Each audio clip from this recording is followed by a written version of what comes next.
You're watching the Big 12 on ESPN. Welcome to Stillwater, Oklahoma. Oklahoma State kicks off the season tonight against UT Martin.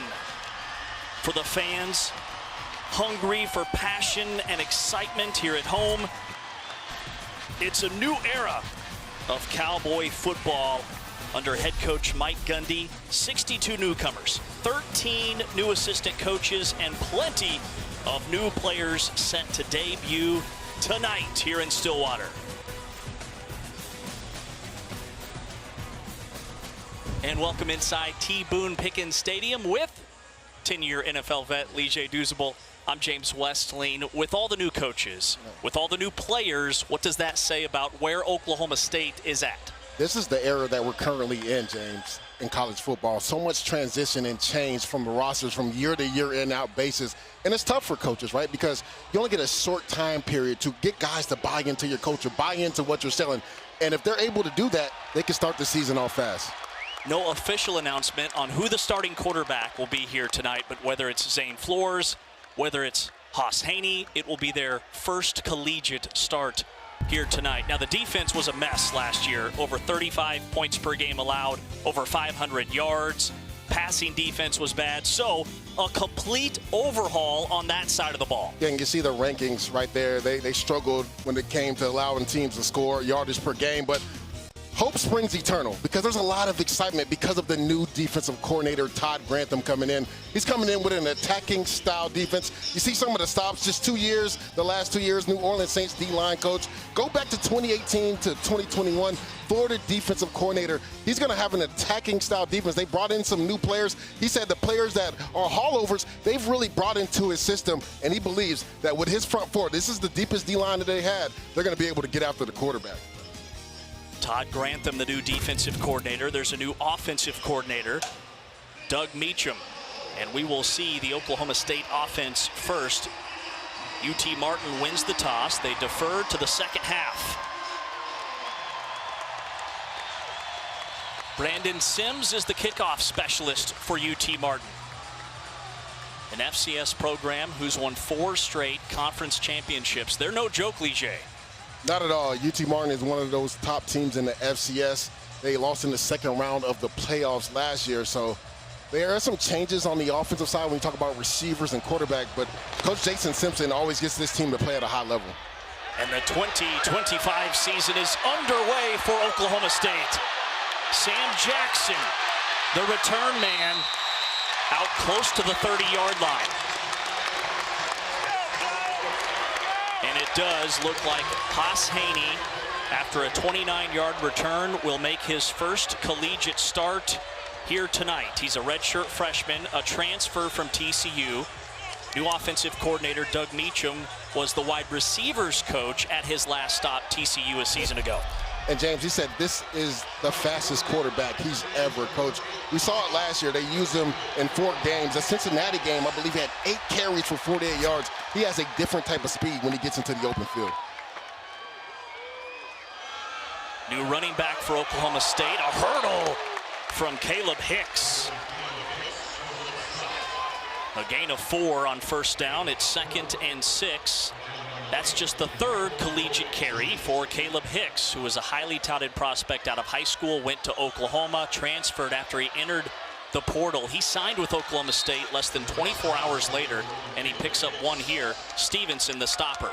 That was a nice job by Stevenson right there, filling in that hole, coming down here from the safety position, because that looked like that play could go for a bigger distance. He does a good job coming downhill in the alley is what we call it, and making that tackle to hold them to a small gain. Oklahoma State's first 3rd down comes on their opening drive.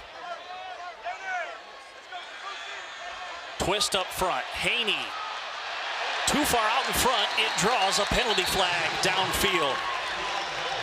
It was intended for Christian Fitzpatrick, the Marshall transfer at wide receiver.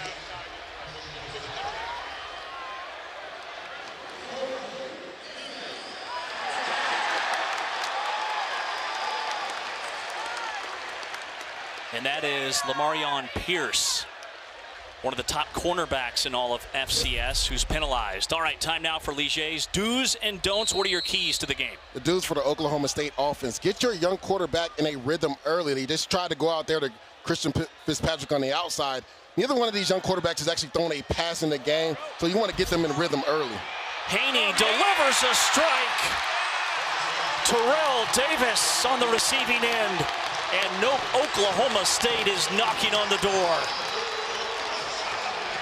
A gain of 34 yards.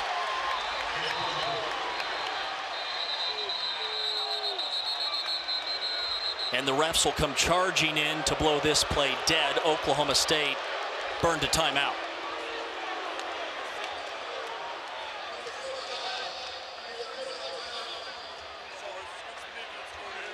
Well, that last pass play for Oklahoma State quarterback Haas Haney, his first collegiate completion. Yeah, and it's a simple scramble drill, right? He doesn't like what he to the right, he rolls out to the left.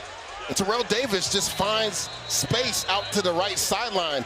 Right there, he beats Joel Castleberry for a big explosive catch and run, but that's a nice job by Haas Haney getting outside the pocket. We talked about how athletic he was in the beginning of this game. Right there, you see the athletic ability to get outside and throw the ball down the field. Terrell Davis is a transfer from a Division II school, Central Oklahoma. He led all of NCAA in receptions and yards a season ago, albeit at the D2 level. 1st and 10, Cowboys. Haney snap throw. Weaving outside the numbers, Fitzpatrick reels it in. Gain of just a yard. Nice job by safety Josh Hastings. He was actually the green dot on defense. It's rare that the safety's the green dot, but when we talk to defensive coordinator Jerry Partridge, he says Josh never comes off the field, so we're going to give him the green dot. So he's the guy calling the defense for the Skyhawk defense. This has been a nice opening drive for Oklahoma State. Their offense scored touchdowns just twice on its first possession a season ago in any game.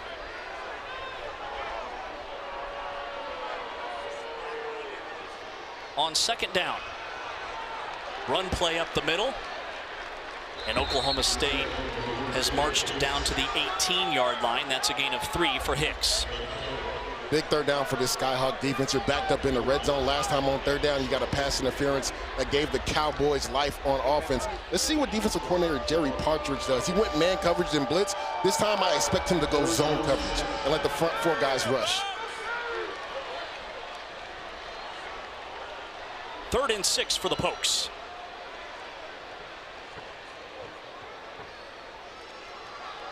Haney straight back, wings it, completes it for a 1st down. Gavin Freeman reels it in, and it's 1st and goal after a gain of 10. So James, he actually brings 5 and goes man coverage again. That's a nice job by Freeman, just creating that space. We call that a speed out. That's a timing-based throw. Nice job by Haas Haney, too, throwing in timing there.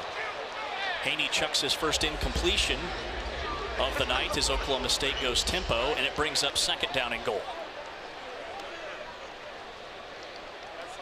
Haney is 3 for 4 on this drive, 45 yards. The redshirt freshman, transfer from TCU, played in 4 games to preserve that red shirt. This is the 8th play of this opening drive for Oklahoma State.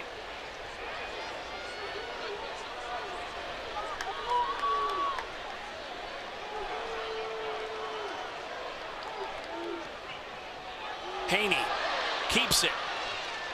Wiggles to the 5-yard line. They'll mark him down at the 6, a gain of a couple. Yeah, I want to circle number 11, Yasa Pooney. He does a really good job. You can see him from right to left. He was able to slip that blocker coming around. That was quarterback power. He slips the blocker, gets underneath, and makes a big play for the Skyhawk defense. 3rd and goal from the 6-yard line.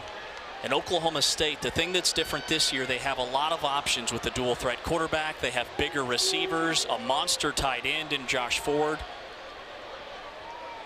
Empty backfield, 2-by-3. Haney outside the pocket. He has elite speed and a touchdown.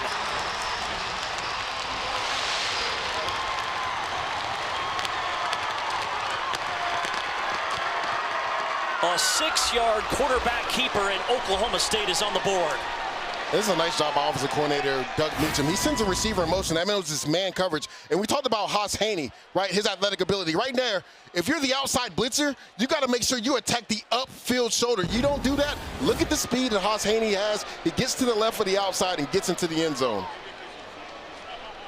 Logan Ward on for the point after. The Oklahoma State offense scored only 2 touchdowns on its first possession of the game all of last season. They go 9 plays, 71 yards over 3.5 minutes to strike first here in this one.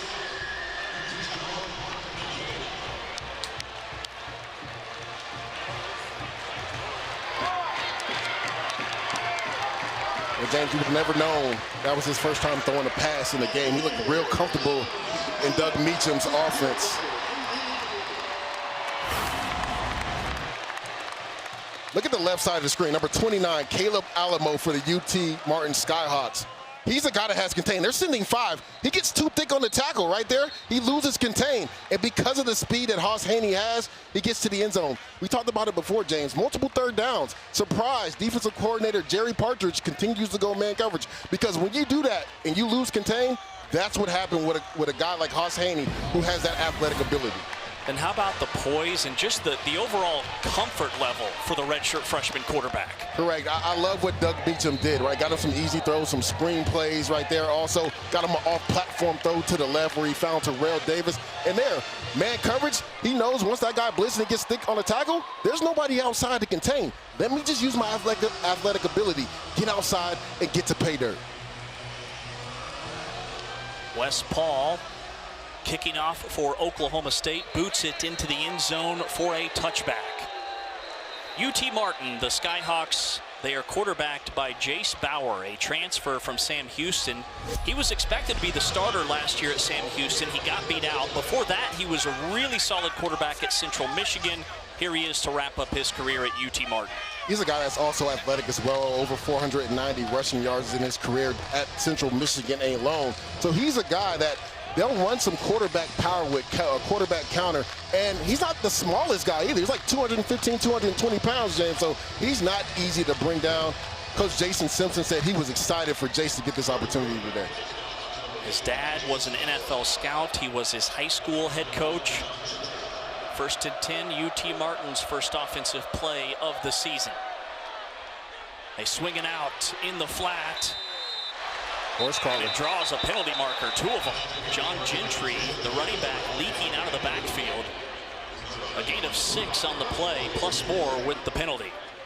And I love that first down play, right? You're the underdog on the road. Bootleg, get your quarterback an easy throw to the flat. Personal foul, horse collar tackle, defense, number 2, 15-yard penalty, automatic first down. Correction, the foul is on number 5 of the defense, number 5. That's Brian McCoy, the transfer from Akron.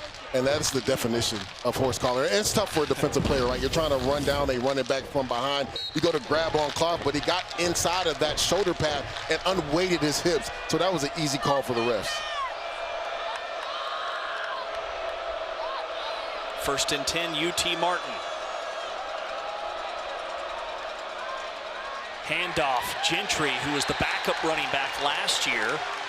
Off right guard for a couple. Malik Charles makes the stop for Oklahoma State. Another newcomer from West Georgia. Yeah, Malik Charles right there with an effort play on the backside. That was just a simple zone play. The tackle blocks down. He just comes down the line of scrimmage and makes a play. Unique story about him, James. Only played in 3 high school football games. He was a hooper. He was a basketball guy and a volleyball guy. So didn't really play high school football. Transferred to a few different schools. Made the transition from tight end to defensive line. And in West Georgia, that's when he really took off at defensive line last year. And they had to beef him up even more here at Oklahoma State. He's gained about 30 pounds of muscle since he arrived. Stretch play, Gentry puts his shoulder down and rumbles to midfield. A hard-earned couple more for the Skyhawks. Sets up a manageable 3rd and 5 for UT Martin from right at the 50. And this is the scenario that Coach Todd Grantham talked about. He talked about this being the deepest defensive line. Well, this is where you shine. 3rd and long, first 3rd down of the season for this Cowboys defense. It'll be interesting. The way we talk to him in those meetings, I can see him just rushing for and letting those guys get after the quarterback. UT Martin is just outside the preseason top 25 at the FCS level. And they burn their second timeout. Charge timeout. UT Martin. Second and a half. Media timeout. 3rd and 6 for UT Martin. When we come back, Oklahoma State leads it by a touchdown.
Mike Gundy in season 21 here at Oklahoma State. He's never lost a season opener here at home. A complete overhaul defensively. Really, their entire season was derailed early on last year with injuries to linebackers Colin Oliver and Nick Martin. So they bring in Todd Grantham as the new defensive coordinator. Yeah, and Todd Grantham, really enjoyed talking to him and his philosophy about attacking and being physical and bringing some aggression back to this Cowboys defense. 3rd and 6. UT Martin's opening drive. Bauer, he's a capable runner. A collision right at the marker, and it looks like he's got the first down. Needed 6 and picked up 6.5. Malik Charles missed a tackle that would have kept him short. Let's look at your do's and don'ts when UT Martin has the football. For the dudes, be aggressive on offense. Last year they played Kansas State in the opener and they took a shot down the field. You see it right here already on 3rd down. They ran the ball, which means they probably want to go for it on 4th down. So be aggressive on offense. And don't, for the Oklahoma State defense, don't let last year's issues on defense seep into this season. Oklahoma State's defense really struggled last year, especially the last 9 games. They gave up explosive plays and struggled. If a bad play happens, drop it, forget about it, and just adjust. Gain of 3 for the UT Martin running back, John Gentry. And UT Martin, Lige, they are very proud of the fact that they always have a strong ground game. Yep. The last 4 seasons, they have had 4 different running backs rush for over 1,000 yards. Yeah, and the quarterback's also part of that run game as well. So they really want to pound the rock. Bauer wants to spin it. Ejected from the pocket. Running out of sideline, and he's shoved out of bounds around the 40. And look at the energy from the Oklahoma State sideline. And that's just great hustle by Wendell Gregory, number 4. He was the right end and chased Jace Bowers all the way to the left side of the field and got him out of bounds because Jace looked like he was going to throw the ball, but then decides to turn it up the field. So that's a nice effort play by number 4, Wendell Gregory right there. Gregory was another really highly recruited player out of high school, started his playing career at South Carolina. New running back is checked in, Tommy Ainsley for UT Martin for this 3rd down and 8. This could be 4-down territory. Oklahoma State gets through and it's incomplete. Bauer took a shot. Kenneth Harris from his star safety position gets to the quarterback. This was a nice disguise by number 23, Kenneth Harris. You're going to see him in the middle of your screen. He's blitzing from the safety position. You don't even see him right now. He's so far out. Jace Bowers doesn't think he's coming. He comes and shoots in that B gap. Nice job timing up that blitz. He times it up perfect. Nice job by the right defensive end getting up the field. And then nice job by Kenneth Harris coming underneath to get that hit on Jace Bowers to get the Cowboys defense off the field. This is 4th and 8 in plus territory at the Oklahoma State 42, and UT Martin brings out their punter, Jaron Van Winkle. What do you think of this move?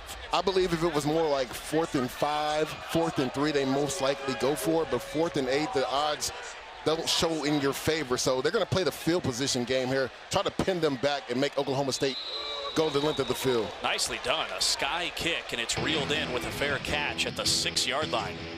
A little 35-yard pooch punt as we go to break.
The first time Oklahoma State had the football, their new quarterback, Haas Haney, he was surgical on that opening drive. Yeah, James, he was in the rhythm. Nice job by offensive coordinator Doug Meacham, getting him in rhythm early in this game. He must have been listening to the do's and don'ts. I said get him some easy throws. You see the athletic ability right there, be able to get to the outside and get to the end zone. So has to be a picture-perfect drive for a young quarterback making his first start.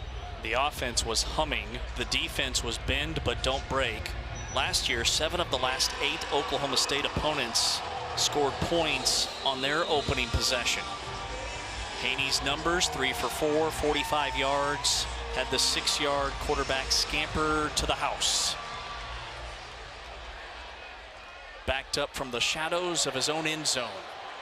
Oklahoma State takes over after a 35-yard sky punt from its own 6. Haney stretching, and he has the first down. He is a lightning bolt. That's 14 on the ground. And we talked about having contain. Look to the right of your screen, number 0. He has contain. He's the quarterback player. Right there, that's Keyshawn Johnson. He's supposed to take the quarterback. He doesn't take them. Haas Haney, nice read, pulls the ball, gets to the outside, and gets a first down run. His 3rd carry leads the team with 22 yards here in the opening stages of this one. An official's timeout. We will take it with them, with Oklahoma State leading by a touchdown midway through the first quarter.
Well, Mike Gundy has to be happy with this start from his offense. They took their opening possession and marched down the field for a touchdown. Haas Haney, man, he's a winner. He won his last 30 games in high school, a 2-time 5A state champ in the state of Texas. Spent 1 year at TCU. I mean, just 2 years ago, he was getting ready for his senior year of high school. Yeah, a highly recruited guy, goes to TCU where both of his parents went and played sports there as well. You talked about it, James. Doing that in Texas, high school Texas football, that's extremely hard to do, so proves that he's a winner and a competitor. Coach Gundy told us that he's kind of a quiet kid. Like, he had to earn the respect from his teammates with his play. He gets the nod here in the opener. It's 1st and 10 after a 14-yard run prior to the injury timeout. Newsome got banged up for UT Martin, and he bombs this one deep, backpedaling to make the catch inside the 40. Shamar Rigby on the receiving end. Yeah, this is a nice job by offensive coordinator Doug Meacham. He sends Shamar Rigby in motion, and he's going to go out and up. The DB bites on it. Nice throw right there by Haas Haney. Just putting it out there so his receiver can catch a catchable ball. 1st and 10 Pokes. Oklahoma State has found a dude at quarterback. Play fake. Dancing left. Tight spiral. Incomplete. There's the flag. The defender draped all over Rigby. It's Chris Rhodes, who's the fastest player on this UT Martin team. He will be penalized for interference. Pass interference. Defense. Number 4. 15-yard penalty. Automatic. First down. 2 plays ago, how about this bomb from Haney to Rigby? Yeah, right there. That's number 8. You see him in coverage. Jermichael McGoy Jr., who was their preseason All-American, he got his eyes in the backfield looking at the quarterback. You have to get your eyes on your work, and this is the penalty right here. This was an underthrown ball, but nice heads-up play by Shamar Rigby, number 7. He works back to the quarterback, which gets him the pass interference. 1st and 10 in that red area. Hicks trying to pinball to the boundary, stuffed out of bounds at the 18-yard line. A pickup of 4. Jacob Stevenson, the tackler for the UT Martin defense. So the UT Martin defense, they slant the defensive line. That means Jacob Stevenson has contained. And it looked like that play was going to go for a lot more, but he does a nice job again in the alley, holding that to a minimal gain. A shot of new defensive coordinator Jerry Partridge at UT Martin. That pass is off target. It's incomplete. Wanted Cam Abshire, another Division II transfer. Oklahoma State really overhauled their wide receiving core, and they did it in kind of an untraditional way. They brought in a lot of Division II transfers, guys that were stars at that level. And it's weird for Coach Gundy, right? Because he isn't accustomed to having so many new players. He's been in a developmental game where guys develop all the way through from freshman, sophomore, junior year. So this has been a change for him, but it's already paying dividends with some of these receivers tonight. Zone read. Haney keeps it. Fighting for extra yardage. Close to the first down marker. A gain of 5. It's 4th and 1. I mean, what a physical run by your quarterback, Haas Haney. You're going to see number 7 to the right of your screen. To Matt Bright Bandit. He throws a shoulder into him. He just bounces off, contact balance, and picks up a couple extra yards. Love the aggressiveness right here by Coach Gundy going for it on 4th down. They need the 13-yard line. Hicks up the gut, wiggles forward, moves the chains. First down yardage. Easy for a Cowboy. First down and 10. Gain of 2. Hicks is built like a tank, 5'11", 215. He's got those strong legs. He'll be the between the tackles guy for Oklahoma State this year, who tries to replace one of the all-time greats, Ollie Gordon. First down. Freddie Brock has entered the lineup for Oklahoma State. His first carry is a pickup of 2. Freddie Brock, the 4th. Right there, Skyhawks defensive coordinator Jerry Partridge. He sends a slot corner blitz, number 29, Caleb Alamo, to kind of help with this run game. He does a nice job knifing under that block and getting that tackle for a small gain.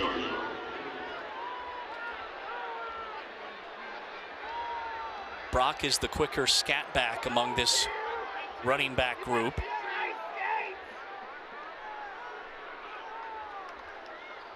Play fake. They dump it underneath to Freeman. Freeman has the edge and an Oklahoma State touchdown. Yep. And Jay, plays only happen like that when you throw it to the flat if guys are blocking down the field. I want you to look at the top right of your screen, number 14, Cam Abshire. This is a bootleg action. So you're going to bring 17 across. Gavin Freeman throws it to the flat. Look at number 14 block right there. That's a nice job by Cam Abshire, escorting his receiver mate into the end zone. Plays like that don't happen unless your receiver mates are blocking down the field. Very unselfish play by him.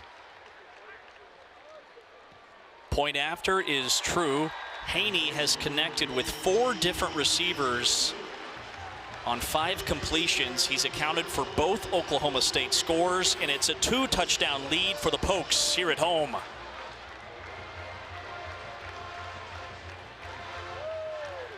Oklahoma State has a new offensive coordinator, Doug Meacham, who was on staff with Coach Gundy from 05 to 2012. He was also blocking for Coach Gundy back in the 80s. He was an offensive lineman here in Stillwater for Oklahoma State. And then a graduate assistant from 89 to 91. Played with some greats. He coached with some greats. He was the wide receivers coach, also coached the tight ends from 05 to 2012. 12, Oklahoma State had some fantastic teams, 11-win seasons, Fiesta Bowl wins during that stretch. And they bring him back as the OC, hired back in December. Both of these coaches were hired within a very short window. Gundy knew who he wanted. And they've got 13 new assistants under Gundy this season.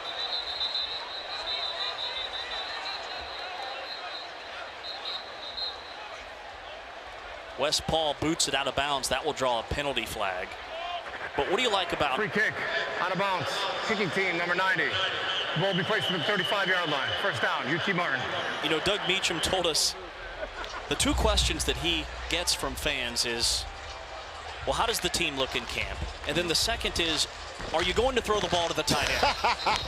We kind of chuckled about that in the meeting, but the interesting thing about Doug Meacham, he sat down and I asked him, you know, why Oklahoma State? He said it wasn't much of a choice. He was coming back home, right? He missed calling the game, being around the players and having influence on the offense. And I love what he's done the first two drives with Haas Haney. Literally getting the quarterback comfortable in the offense, simple bootlegs, getting him out on the outside, using that mobility, and then also dialing up some quarterback run as well. They bring the pressure. Bauer gets it away.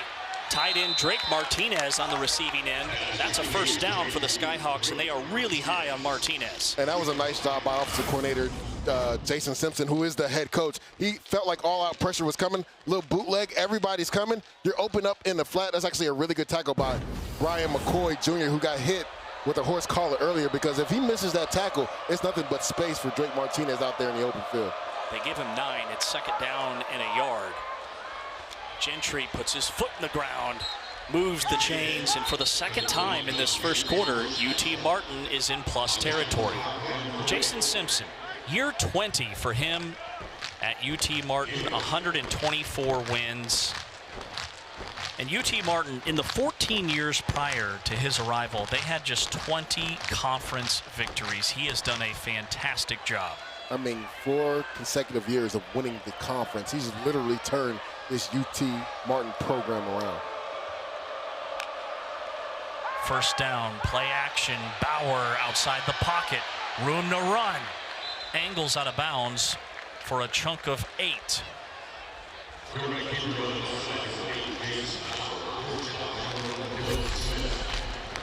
Last year, UT Martin goes 9-5, their 4th straight conference title, scored over 30 points a game, had one of the top running backs in all of FCS. He has since departed. Patrick Smith. Gentry was the backup a season ago. 2-time conference coach of the year. Double pass. Some trickeration. They chuck it deep. One-handed grab by Gentry and a UT Martin touchdown. 39 yards. Bryce Bailey, the receiver, let it fly. And the coaching staff was excited about this guy. He's been on the roster for 2 years, came over from Middle Tennessee State, was a reserve guy, but they're looking for him to step up and be a bigger role guy. We talked about it in the do's and don'ts, right? Be aggressive on offense. You're the underdog, right? Pull out all the stops on the playbook. Love the aggressive play call by Jason Simpson right there. Double pass. Bryce Bailey finds John Gentry with an immaculate one-hand catch to get the Skyhawks on the board. Cade Hector on for the point after. Slips it through, and that knifes the deficit in half. 4 plays, 65 yards. They pull a rabbit out of the hat. Yeah, this is a nice job. Nice, accurate pass by Jace Bowers. And look at Bryce Bailey. He looks like a quarterback out there. Looks like Teddy Bridgewater throwing it out there. And that's great concentration right there by number 1, John Gentry. Let's not forget, he's not a receiver, Jay. He's a running back. So that's a running back coming down with a receiver-esque type catch, being able to hold on to the ball. The defense bites, thinking it's going to be a screenplay, but it's a double pass. Again, nice job by head coach Jason Simpson pulling out that double pass. Injecting life into that UT Martin sideline.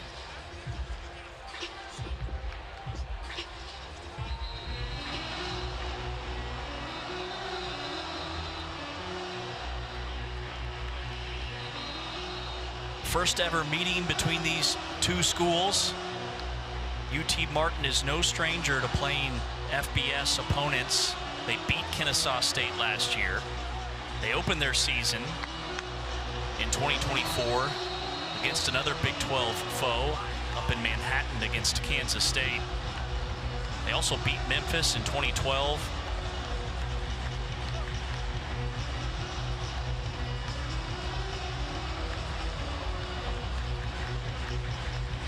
Sam Jackson back deep. Sesi Vailahi back to return for Oklahoma State as well. Returnable for Jackson. Hopping towards the boundary. Prances out of bounds, shy of the 20. Well, Haas Haney's been the story. 5 of 7, 96 yards, a touchdown, no picks, 4 carries, 27 yards. He's accounted for both Oklahoma State scores in his debut as a redshirt freshman. Yeah, offensive coordinator Doug Meacham has got him in the rhythm early. We talked about it, some easy throws on some bootlegs, things that he's comfortable doing, getting outside the pocket on a rollout, off-platform throws, finds Terrell Davis. Also has been able on a bootleg to find one of his receivers, Gavin Freeman, for a touchdown. So he's in full command of the offense right now. A couple of long scoring drives, taking a shot. The Oklahoma State receiver falls down and it's nearly intercepted. Jamichael McGoy was on the coverage, and he's an FCS All-American. Had 18 pass breakups last season. And the interesting thing is he was going to Terrell Davis, number 2. He's a speedster, but so is McGoy. He can really run, and that was a miscommunication because even if Terrell Davis doesn't fall, he was breaking out, where Haas Haney was thinking he was running the post. So that was a good thing that it was just too far in front for McGoy to actually come down with the football. Back-to-back incompletions, wanted Freeman on the wide receiver screen. Farmer McCray was all over it. The middle of that UT Martin defense. Now it's 3rd and long, and this is the first 3rd and long situation for Oklahoma State here tonight. Yeah, let's see if the Skyhawks can get off the field. Like, they've aided the Cowboys offense with some pass interferences on 3rd down. Their offense just scored a touchdown, right? Let's see if this Skyhawk defense can go out here and make a stop. On the 3rd down, defensive coordinator Jerry Partridge is going on man coverage. It's like he's dropping his own this time. 3rd and 10. Haney floats it down the boundary too far out in front of Terrell Davis. Oklahoma State's offense, after the trick play touchdown, they go 3 and out, and now they're punting back to the Skyhawks, who have all the momentum after that trick play score. James, we talked about Terrell Davis, number 2 for Oklahoma State, being their speedster. Again, they tried to take a shot down the field against the Skyhawks' best cover corner in Jamichael McGoy. He also had number 6, Jacob Stevenson, over the top right there. Haas Haney isn't able to fit it in between that void, and the Skyhawk defense gets off the field on 3rd down. Wes Paul on to blast it away, set the Oklahoma State single-season punting average a season ago. This is a boomer, and Oklahoma State throws a blanket on the return man. They bring him down at the 30. A 53-yard punt. A nice special teams play right there. Deuce Oliver on the return. Raymond Gay, II, does a nice job tackling them in the open field. What's the approach if you're UT Martin on this series? Keep being aggressive. What I really liked on that last drive is they got Jace Bauer's legs involved, right? They had a quarterback draw. There was a play where things broke down. He was able to get outside the pocket, continue to use the quarterback's mobility. Bauer fakes the pitch. Bootleg. Hot pursuit, gets rid of it. That's a horse collar. Another horse collar and another flag. That was defensive end Jaleel Johnson. And Oklahoma State did a really good job on responsibility defense right there. There was somebody in the flat for the boot guy. Number 6, Brandon Rawls, was in the flat. Jaleel Johnson gets outside. Horse collar tackle. Defense. Number 95. 15-yard penalty. Automatic first down. He gets outside, but James, his hands are just too high. Again, it's tough for a defensive player. You're chasing the guy, and I'm just glad Jace Bowers is all right because it looked ugly when it first happened. But that was a nice job by the Cowboys defense. But again, if you're a defensive player, you cannot reach and undrop your hips because they're going to call horse collar every time. 15-yard mark off, puts the football at the UT Martin 45. Play action, Bauer with time to set up, delivers, it's incomplete, a low throw wanted Scotty Alexander. Cam Smith on the coverage, a returning starter for Oklahoma State's defense. Yeah, nice job in man coverage right there. He does a nice job attacking the football. If you're Jace Bowers, you want that ball a little bit to the outside, not the inside. Going to number 15, Scotty Alexander. But Cam Smith has inside leverage right there. So he put the ball in harm's way, and Cam Smith almost made him pay. A guy that has 27 consecutive starts. 2nd down and 10 for the Skyhawks. Bauer, quarterback draw, stumbles a bit, gets back to the line of scrimmage. Stacked up after a gain of 2.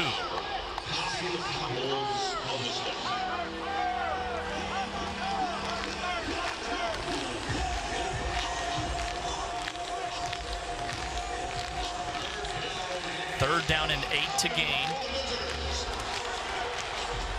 And closing in on a minute to play here in the first. I would not be surprised if they maybe quarterback draw run this. If they are able to get it to 4th and manageable, we've seen Jason Simpson be aggressive. Could he potentially go for it on 4th down?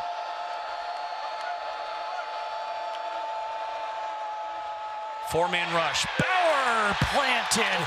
Hits an Oklahoma State sack. Wendell Gregory pulverizes the quarterback on 3rd down, setting up 4th and long. Oh, James, I love this. Look at the left side of your screen. Number 4, Wendell Gregory. The staff has been talking about him ad nauseum. The up and under. Long arm, stabs, gets inside. Big sack on 3rd down to help the Cowboys get off on defense. This was a guy that defensive coordinator Todd Grantham really highlighted. He said, even though he hasn't played much, he transferred from South Carolina, he's a guy we feel can bring some of that heat off the edge. Van Winkle hangs it up there. Gavin Freeman, the return man, drifting towards the boundary. Oklahoma State will start the 2nd quarter at their own 30-yard line. 14-7 Pokes. The 2025 season is a quarter in the books.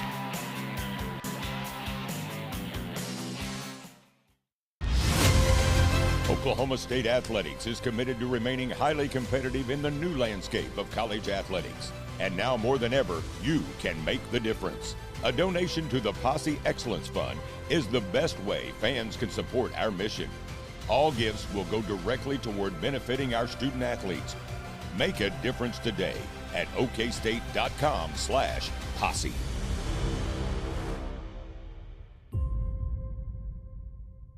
Onboarding, the benefits, time off requests, fixing payroll. It has to stop.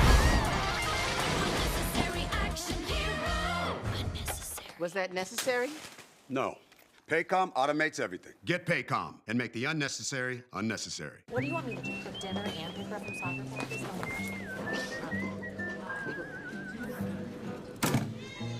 Take a number.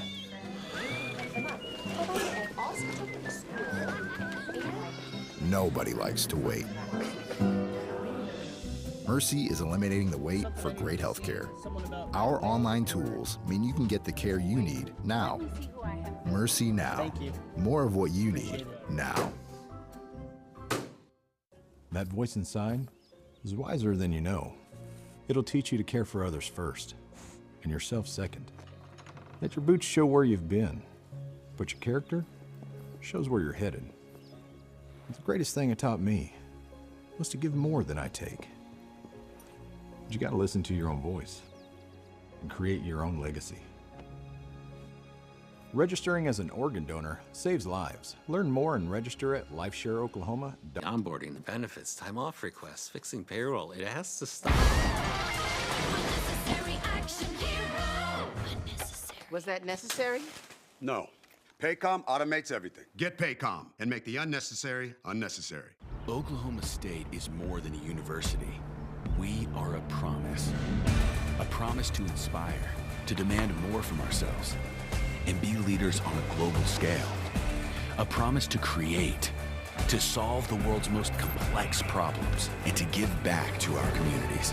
At OSU, we are a promise to forever be loyal and true. Here at the nation's premier land-grant university, orange is the answer.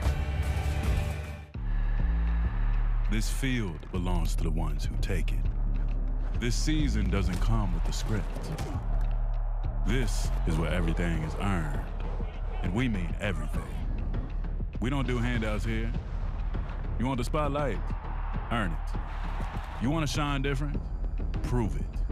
30 years strong, and we keep shining brighter. This is Big 12 football. This is a different league. Oklahoma State's season opener, start of the second quarter. They lead at 14-7.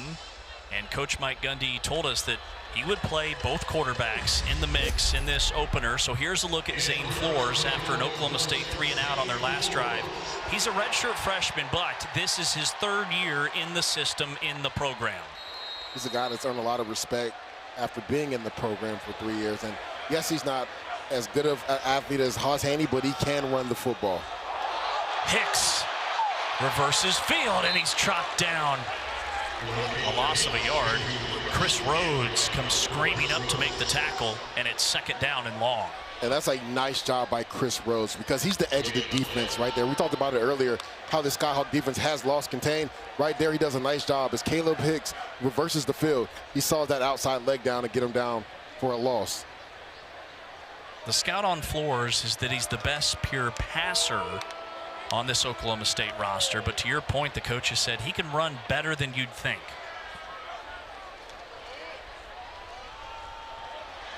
Hicks is buried on the zone read. Another loss of a yard, and it's third down and 12 for the Pokes.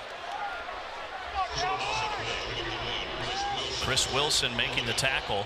It's a completely new UT Martin defensive line. They lost 5 guys to FBS schools. That D-line was gutted by the portal. Third down and 11, back-to-back third and longs in the last 2 drives for Oklahoma State. They're trying to avoid back-to-back 3-and-outs.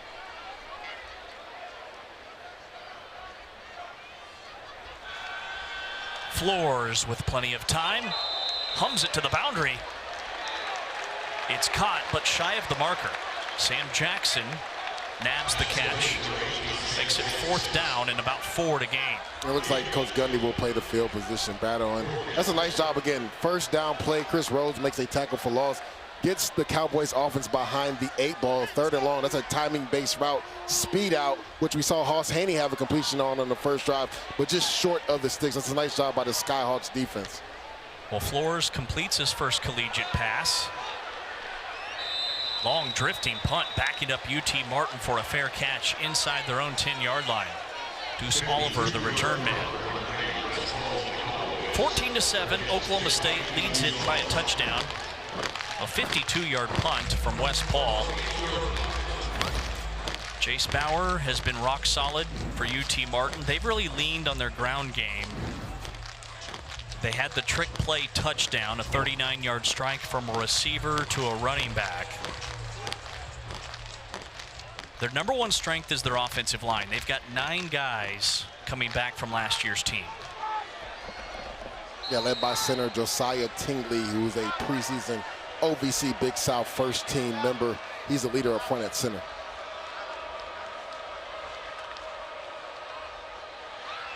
Bauer wants to throw. From his own end zone, it's nearly intercepted. Kafusi, the backup defensive tackle.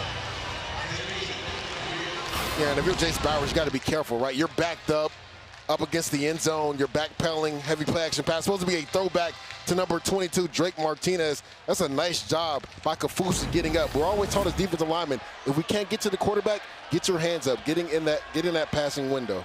Transfer from UCLA, had 10 tackles in the Big Ten last year. On second down and 10, they go back to the ground.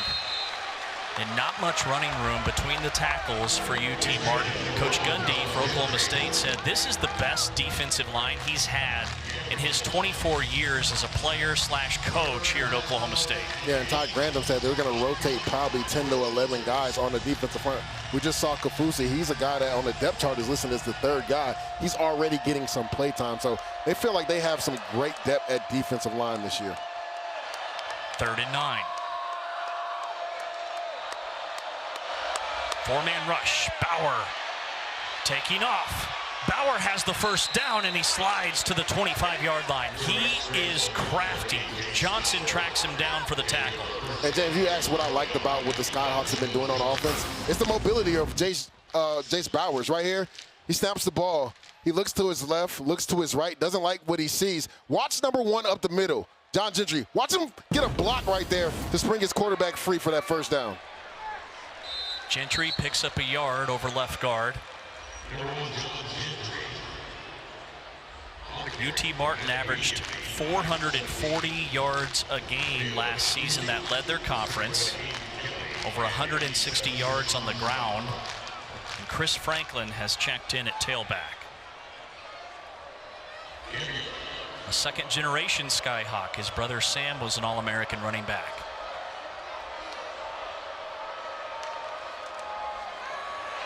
Some window dressing. They hit the tight end. And he's flagged down immediately. A gain of just a couple for UT Martin. The defensive coordinator, Todd Grantham, is hip to this bootleg because there's been multiple times where they've tried this run action with the bootleg to the left or right, and there's been somebody in Jace Bauer's face as soon as he comes around the corner, and there's usually somebody there in the flat. Right there, he's able to connect with his tight end, Hyatt Timosik, for a nice small completion on second down.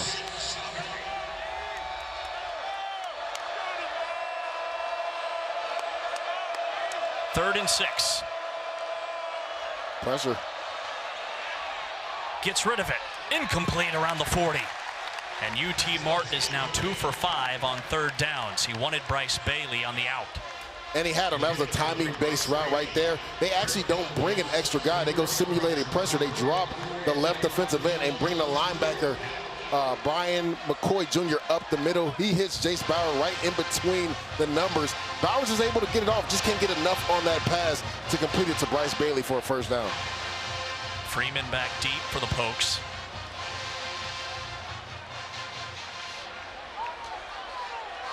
Returnable from inside the 30-yard line. Trying to turn the corner. He's out beyond the 40, shoved out of bounds at the 42. Oklahoma State's offense, after back-to-back 3-and-outs, try to get something going when we come back to Stillwater.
Plus left in this second quarter. Oklahoma State leads UT Martin 14-7. Will the real Oklahoma State offense please stand up? Because in the first two drives, 17 plays, 164 yards, couple of touchdowns, but back-to-back 3-and-outs, 6 plays, 7 yards. 2 punts. What's been the difference? And Jay, we talked about the Skyhawks defense, right? Defensive coordinator Jerry Partridge.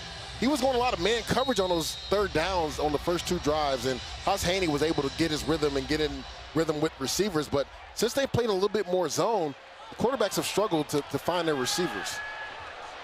Flores, his second possession with the first team offense. Run out of bounds, no gain. Second down and long. Shamari Weir forces him out. The Oklahoma State offense is really stalled. Now 7 plays, 7 yards, their last 2+ drives.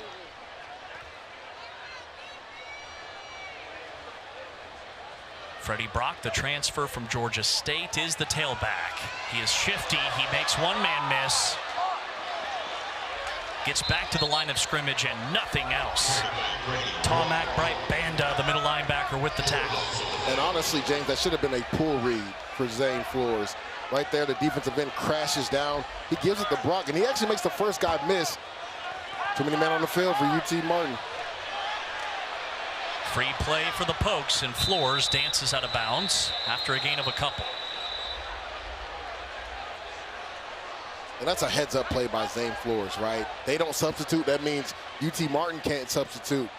Once they decide, they see that guys are trying to run out the field, he runs a quick play, it's a free 5 yards. He's a savvy quarterback. Again, his 3rd year in the system, but he's still a redshirt freshman. Illegal substitution. Defense. 12 players in formation at the snap. A 5-yard penalty. 3rd down. 3rd and long. What has UT Martin defensive coordinator Jerry Partridge, what has he dialed up differently these last 2+ drives? I think when you look at it, one of the big explosive plays, Jermichael McGrory, remember his eyes were in the backfield. He was looking at the quarterback and he allowed the receiver to get behind him. I think they're just playing sound defense now. And again, on those 3rd downs, they were going man coverage, which makes it easy for a young quarterback. They're playing a little bit more zone now. Brock hit, knocked out of bounds around the 50, short of the first down. It's 4th and 2 for Oklahoma State. Pierce knocks him out. Looks like the offense is staying on the nope, now the punt team is. And if you're the UT Martin Skyhawks, right, I would keep the defense on the field and go punt safe. Looks like they are going to do that. They're bringing the punt return and lead the defense on. But that's a nice physical tackle by number 2, Lamarian Pierce.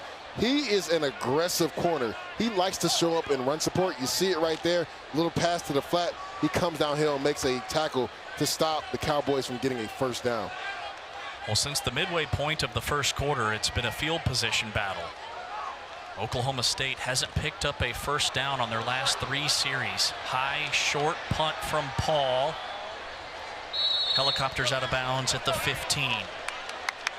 The last 5 possessions in this football game for both teams have ended with a punt. We'll see UT Martin when we come back.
Back here in Stillwater, Oklahoma, the season opener for these two teams with Lige Douzable. I'm James Westling.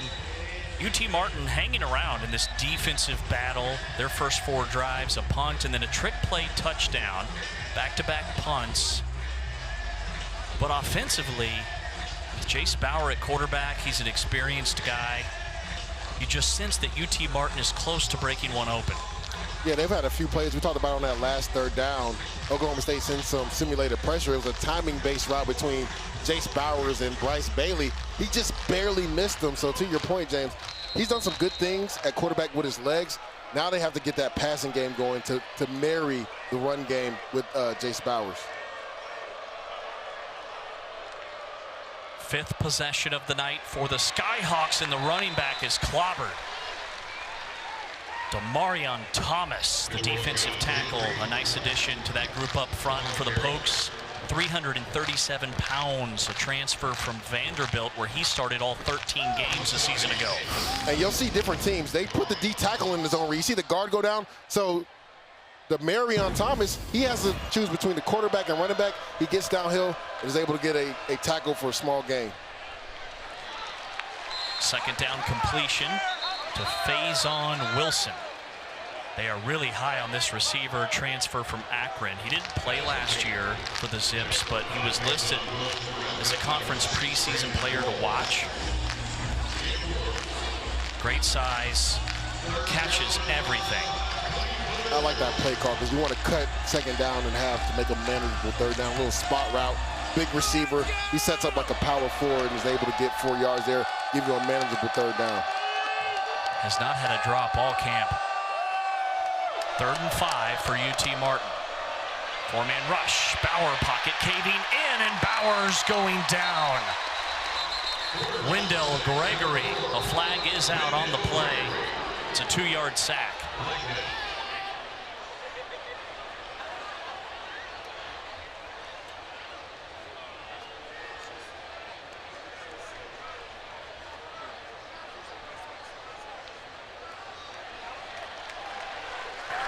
Illegal motion, offense. The penalty's been declined. It's 4th down. Oklahoma State will take the sack, and UT Martin will have to punt.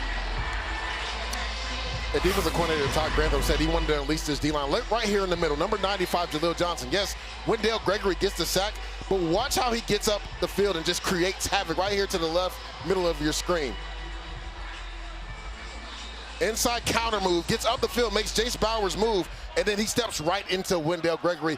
That's what we talk about as a D-line, working together, understanding pass rush lanes. He does a nice job with a up and under move. A nice job, Wendell Gregory, getting to the top of the quarterback and then folding back in to get a sack. Low spinner, returnable for Freeman. Trying to get the wall, and Freeman is spun down. A flag is out back around the 40.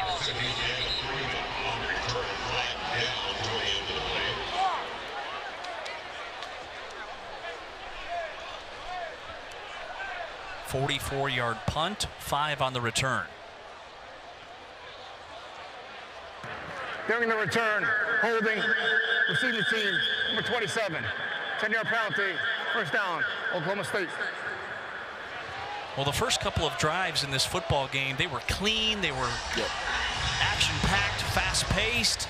This game is really slowed to a halt. A lot of penalties, a lot of punts. 14-7, Oklahoma State by a score.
Oklahoma State by a touchdown here at home.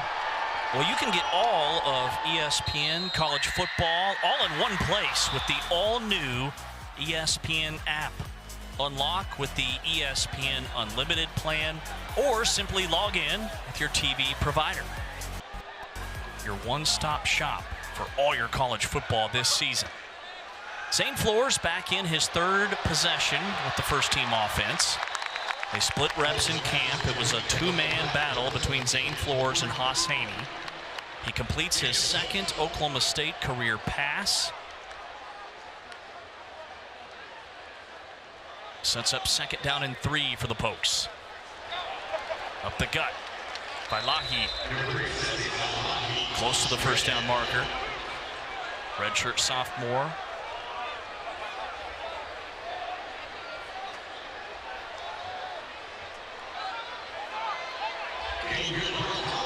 It's good for an Oklahoma State first down. I love that first play from Doug Meacham, right? Just get your young quarterback settled down, get him an easy throw on the screenplay, get some positive yards, again, building up his confidence. And if you're Oklahoma State, there's going to be ups and downs. Over half the roster, newcomers this year, 27 transfers on the two deep. Balahi with a little bit of running room between the tackles. That's good for 5, almost 6. Pooney makes the tackle for UT Martin. Yeah, Balahi's their change of pace back. He was their third down back last year. He's a guy that can maneuver in small spaces. You saw it right there on that simple zone play. He's able to pick up about 4 or 5 yards. He has a punch to his game. An excellent pass catcher, to your point. Pitches across the board, and they get it to Freeman. A first down for Oklahoma State, and quietly the Cowboys have ventured into plus territory. And Zane Flores just looks a lot more comfortable reading zone coverage, finding receivers in the void of zone. He's throwing in rhythm right now. Play action. Out of the pocket. Against the grain, too tall, and he throws his first incompletion of the contest. He'd connected on his first 4. That was intended for a backup tight end, Quentin Stewart, who's from Salina, Kansas. Went to Salina Central High School. Yeah, that's a tough throw, right? You're rolling to your left, you're a right-handed quarterback. You got to square up to get enough on the ball. Ball just sails on him a little bit. Second down and 10 for Oklahoma State.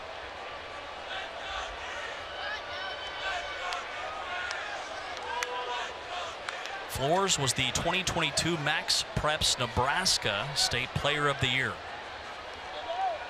From a small high school in the Husker State, Balahi up the middle. Good for 10.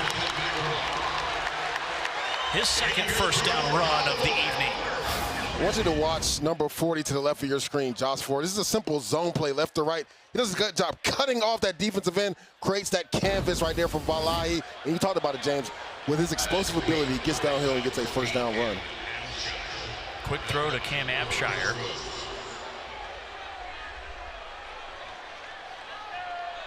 Second down and 10 for Oklahoma State. No gain on the completion. Flores has started 5 for 6, but everything underneath has 27 yards. Play fake. Bobbled, caught, a gain of 8. Abshire again, back-to-back receptions for the D2 transfer. Yeah, a lot of quick stick routes for this Cowboys offense. Just, again, getting Zane Flores in rhythm. Flores to the boundary. This is simple pitch and catch. And they are on the move in the red zone for the third time as they cut down to the 19-yard line. Rigby on the receiving end, his third grab. And James, this is the test match between offensive coordinator Doug Meacham and defensive coordinator Jerry Partridge. We talked about it earlier. They're going a lot of man coverage. They were getting beat deep. Now they're playing zone and off man coverage. Now they're getting beat by these quick stick routes, 5-6 yard routes. Laundry on the field for this first down play. Oklahoma State is 2 for 2 so far in the red zone here tonight. Full start. Offense, number 76, 5-yard penalty, first down. Let's talk Oklahoma State offensive line. 2 starters on this O-line got to campus in June. They are very new. They have 3 transfers starting up front. And the 2 guys that aren't transfers that were in the program last year didn't play much. They were backups. Yeah, so essentially 5 new starters. But when you talk about it, James, from the center over to the left, all 3 guys were transfer guys coming in new. So it always takes a little while for that offensive line to mesh and gel. You talked about it, the other 2 guys were guys that didn't play much. So it's kind of the theme of this whole roster, right? A lot of new players. Sam Jackson. So he's going to pass it. Receiver/quarterback. He played quarterback at Cal 2 years ago. Then he played receiver last year at Auburn. He was a 4-star recruit out of high school. So he's versatile. Loses a yard. Yeah, nobody open downfield. We saw offensive coordinator or head coach Jason Simpson pull out the double pass right there. It looks like Doug Meacham was going to go with the reverse pass to Sam Jackson. To your point, is a guy that played college quarterback at Cal, and I believe even a little bit at TCU as well. This is the 11th play of this drive for Oklahoma State, and that pass is offline.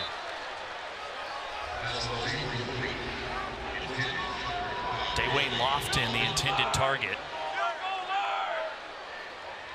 And it's 3rd and 16 for the Oklahoma State offense. That was a nice job by number 25, Cameron Powell. He comes up and attacks the blocker, throws that whole screenplay off rhythm, and you get an incomplete pass. 3rd and 16. This is field goal range for Logan Ward. This would be about a 42-yard field goal. Straight drop. Flores checks it down underneath, and Vailahi drops it in the flat. And I love that play by Zane Flores, right? Because you're already in field goal range. You want to come away with points on this drive. So he just checks it down to usually the sure-handed Vailahi. But look, you saw it right there. He took his eyes off the football before he corralled it. Now he makes his field goal attempt just a little bit harder for Logan Ward.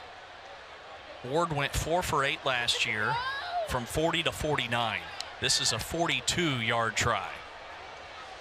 Laces are spun. Looks good from here. And he got it. Oklahoma State adds to their lead, 17-7, our new score in favor of the Pokes with 2:43 left before the half. Yeah, and they found something on offense right there. A lot of stop routes, quick routes. Get the ball out of Zane Flores' hands. Let the receivers make plays for you. We talked about the chess match between offensive coordinator for the Cowboys, Doug Meacham, and also defensive coordinator Jerry Partridge from the Skyhawks. Earlier in the game, a lot of man coverage. They were able to throw the ball down the field. Now, Coach Jerry Partridge, he countered that by going some zone and off man coverage, which really made the Cowboys offense struggle. So now it'll be interesting to see defensive coordinator Jerry Partridge and how he decides to call the rest of this game, because you keep giving up the underneath stuff, teams can march up and down the field. Now, they blowed their backup right there in the high red zone and was able to hold the Cowboys to a field goal. But we also saw the Cowboys get in the rhythm on offense. 13 plays, 43 yards. Took over 4 minutes off the stadium clock. Oklahoma State has outgained UT Martin 197 to 102. And remember, 39 UT Martin play. It was a touchdown, their lone score. Into the end zone for a touchback. 4 straight conference championships for the Skyhawks in the Ohio Valley Big South.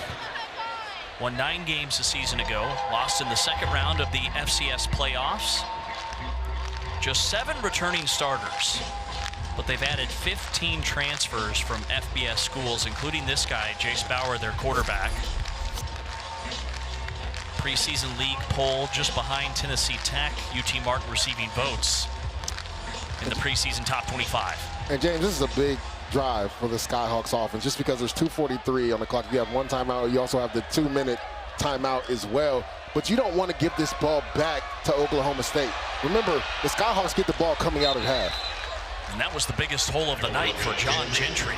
A first down run to move the chains. He was brought down in the secondary by Parker Robertson. A gain of 12.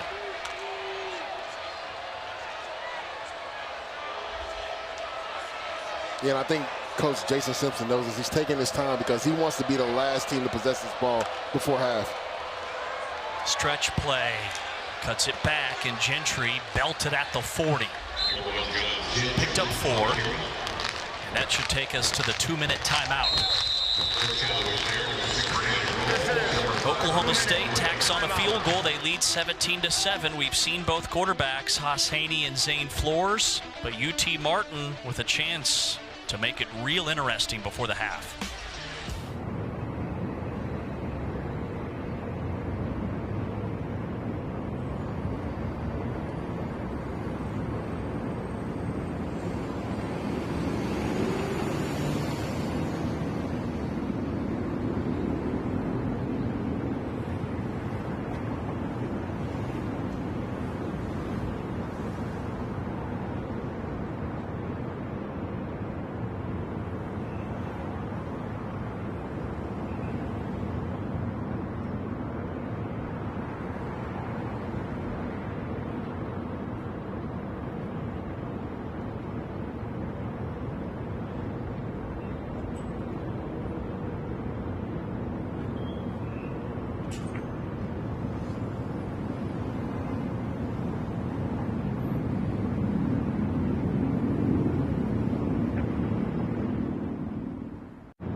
Two minutes to go before the half. Oklahoma State leads UT Martin 17-7. And there's kind of a nervous energy throughout this stadium because if UT Martin scores here before the half, this is a very different game.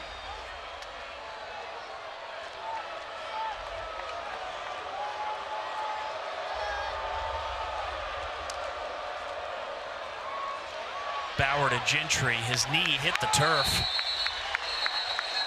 He lost 2, and it's 3rd down for UT Martin. They've picked up 2 of their 6 third downs tonight. This is 3rd and 8. Little surprise right here that Coach Gundy didn't call timeout. Now, he may call it after this stop right here, but it's a lot of clock running off the field, especially if you're able to get this stop here. You're going to get pretty good field position. So, really interesting that Coach Gundy didn't call timeout right there. 3rd and 8 for UT Martin, trying to keep this drive alive.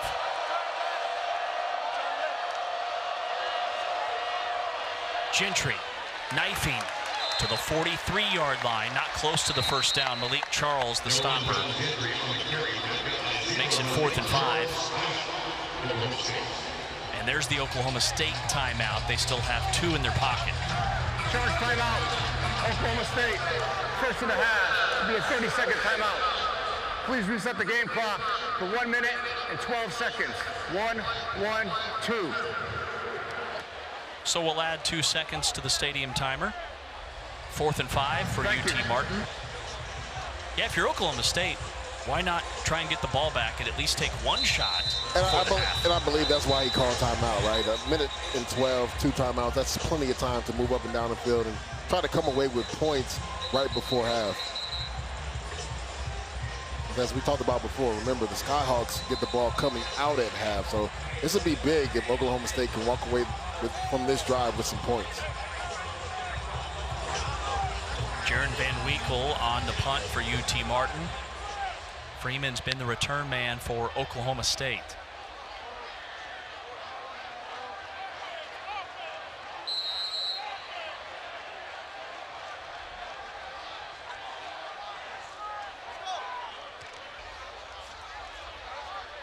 Freeman drifting back, signals for a fair catch and brings it in at the 12.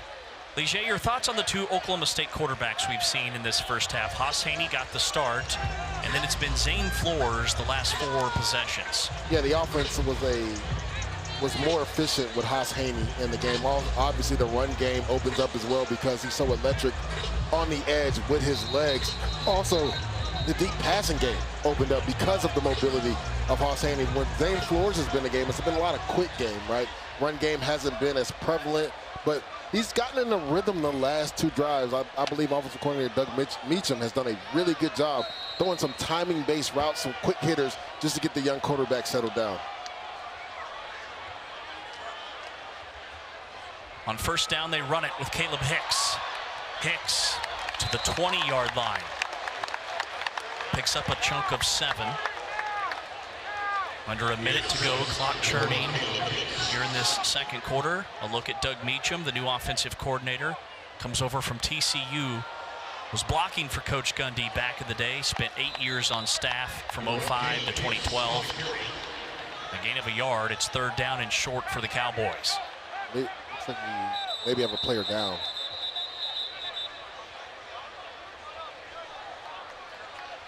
That's the middle linebacker, Tomac Bright Banda, transfer from Lamar that the UT Martin coaches are really high on.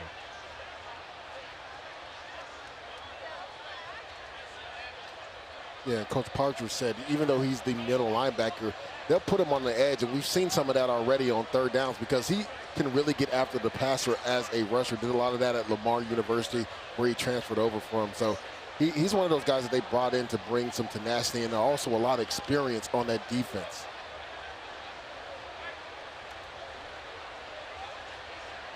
We have a defensive injury. Oklahoma State has declined the 10-second runoff.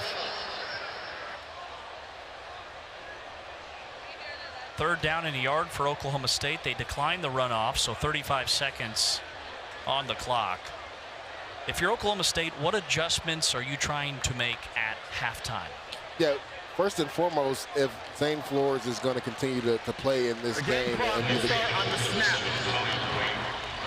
and be the quarterback, on some of those zone reads, he has to pull the ball just to keep this Skyhawk defense honest. We've seen multiple times, James, where the edge guys just crash down on the running back because they're not respecting Zane Flores keeping the ball. So I would do some of that. Also, continue to do what you're doing as far as the quick game. He's starting to get in the rhythm, and if his confidence continues to grow, maybe then you start throwing the ball down the field. They've already tried a trick play as well, but I think Zane Flores has to be part of their run game to open up the Skyhawks defense. Third and short. Oklahoma State from its 22-yard line.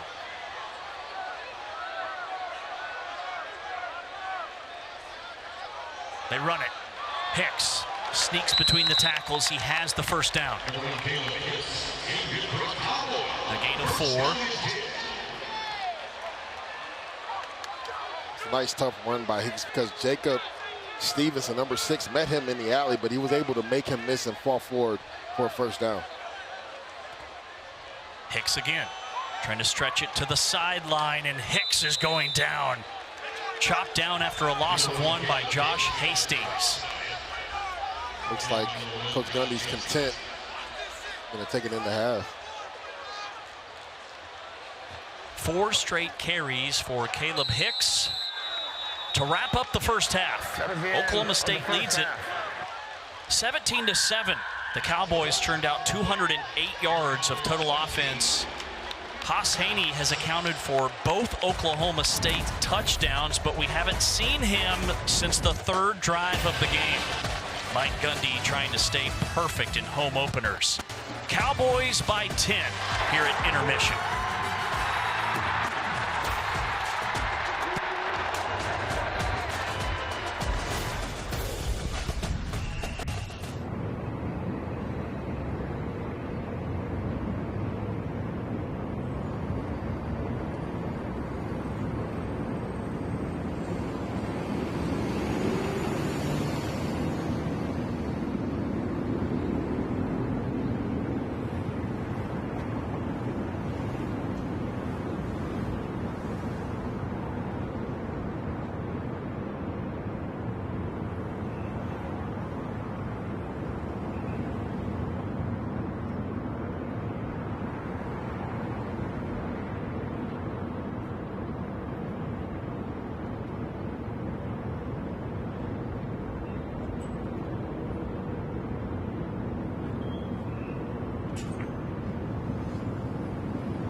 Stillwater, Oklahoma.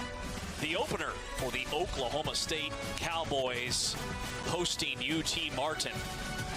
Alongside Lige Newsable, I'm James Westling. Well, after the Week 0 win for Iowa State over Kansas State in a wide-open Big 12 conference, BYU now the front-runner to win this league, according to ESPN Analytics, with a true freshman quarterback. Which is very interesting. I think they're looking at their schedule, and that's why they came up with these percentages as far as BYU having the best percentage chance after Week 0 to win this conference. And this is why a lot of people were saying this is one of the most competitive leagues in all of college football. The parity of this league. We saw already Kansas State, Iowa State go head-to-head. Iowa State wins that game.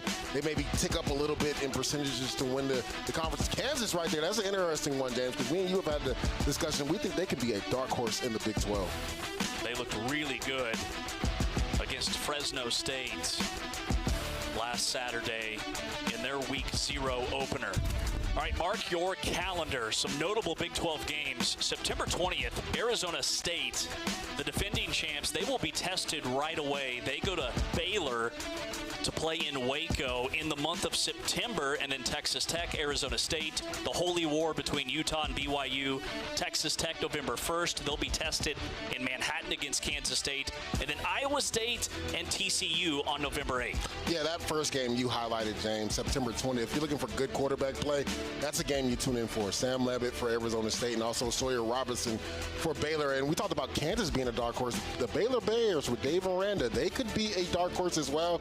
Obviously, Texas Tech put a boatload in the transfer portal. A lot of people are going to be tuned in to see what they do this year. Baylor's got a big one tomorrow night. They host the Auburn Tigers from the SEC.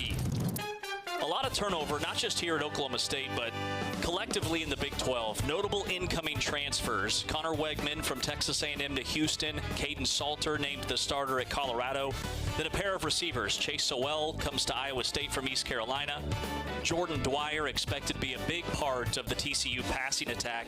And then defensively, Jaheim Otis at Colorado and David Bailey, an edge rusher at Texas Tech. That last name is where it is for me. David Bailey, 7 sacks last year at Stanford, coming over. And another name is not on there, Lee Hunter, coming over from UCF as a D tackle. They've really refortified that defensive line for Texas Tech.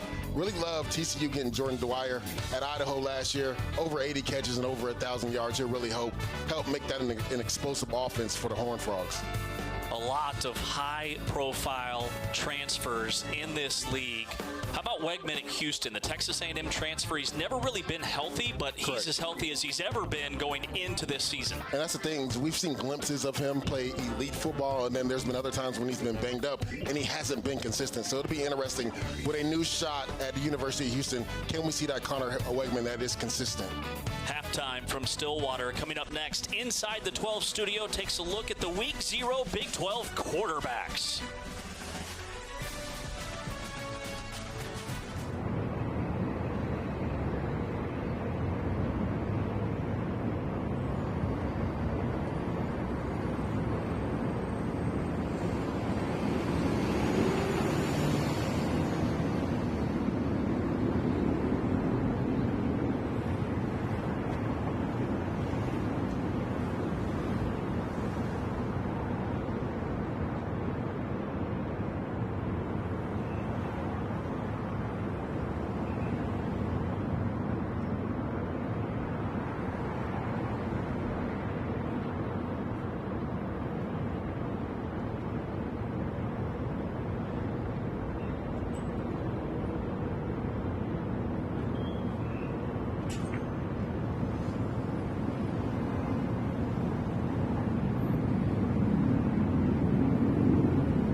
Welcome back to Inside the 12. I'm Pete Souza. He is Taylor McHargue, the quarterback. And right now, we're going to go in the quarterback club. My question about this exclusive group is, like, do you guys get smokers jackets or is there VIP access? I would know nothing about this club. Yeah, not that I'm aware. I mean, maybe we can get the Big 12 to send us some pins like this. We'll wear those during the show. But no, I thought week 0, the 3 that we saw on display, really good quarterback performances out of all 3. So you can nitpick a few things here and there. But I think it speaks to, again, the depth at the quarterback position for the league as a whole. We talked about that some last week. We will as the season goes along. But a good first performance for all 3 quarterbacks that we saw out of the Big 12. This is a great segment for football junkies. You're going to take us inside the film room, and we're going to start with Rocco Becht. Not exactly overwhelming numbers. 14 of 28 for 183 yards and 2 touchdowns. But delivering the ball down the field late what was most impressive. This touchdown to Brett Eskelson, I thought was maybe his best throw of the day. Look at this window right here. This is a tough throw. The defender between him and his receiver's got to drop that in the bucket over the shoulder. Little stop and go. I love the play design. Get the corner in conflict. Receiver Eskelson gets behind him. But this throw was fantastic in wet and rainy conditions from Rocco Becht. I thought he did a fantastic job delivering the ball down the field. You saw 13 personnel, 14 personnel, 3 and 4 tight ends on the field, and that benefited Rocco Becht tremendously. And I'll say it one more time to drive this point home. The throws that he made late in the game down the field in contested windows, that to me, along with converting on 4th downs, that was the difference in the game for Iowa State. Let's go to Avery Johnson. It was almost like the opposite of Rocco Becht. His numbers actually looked pretty good, but in watching the game, he didn't knock me off my feet. What did you see? I thought he did a nice job taking what the defense gave him. In this clip that we're going to show you, this was a savvy throw from Avery Johnson. He had some downfield passes that went for touchdowns, but this was a great throw, leading his receiver, the tight end, away from that defender. You see the corner crashing down on this over route. If he throws this ahead of his receiver, this is either an incompletion, a blown-up player, or an interception. And if you watch how he throws this on the back shoulder, I thought was a fantastic job by Avery Johnson protecting his receiver. And I also thought, we talked a lot about last week, Iowa State playing that 3 high safety look. It's a 3-3-5. They keep everything in front of them. And Avery Johnson, I thought, did a really nice job of taking what the defense gave him. And I think the completion percentage that you saw, a lot of it was underneath throws. And the shot plays that were there, he converted on. Remember, there was a drop touchdown in the end zone as well that he threw on a great ball. The loss is not on Avery Johnson. I thought he played really well. Well, one of the things I felt like helped unlock him was Matt Wells. I thought there were some pretty nice play calls there that opened up that offense for Avery Johnson, their new offensive coordinator. There's no doubt. And I also, the only thing that I would be curious as the season goes along, do they have any more designed quarterback run game?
here at the half. Oklahoma State leads UT Martin 17-7.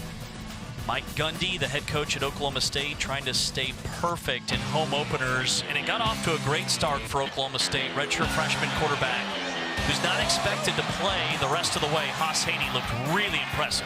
Got real comfortable in the offense. You see his mobility right here. You lose contain, you go man coverage. He's going to make you pay with his legs. And you talked about it, James. The offense was really in rhythm while he was the quarterback right here. Shamar Rigby down the field. The downfield passing game is what they've really missed since Haas Haney has not been in the game. His debut was electric. The 2 touchdown drives, including that pass to Gavin Freeman. We saw the dual threat potential. But then this trick play from the Skyhawks. And it gave him a little bit of life. John Gentry looking like a receiver out there, one hand to get coming down. That's Bryce Bailey. That's not a quarterback. That is a receiver throwing it to his running back mate for a touchdown to get the Skyhawks back in the game. Once Haas Haney got knocked out of the game, the offense stalled for Oklahoma State. They have 208 yards to 119 for UT Martin, those 13 first downs. And the defense has been really good on third downs for Oklahoma State. Coming up next, will the Cowboys rally behind Zane Flores and get a spark with their ground game? Can the defense hang on? Oklahoma State by 10 here at the half.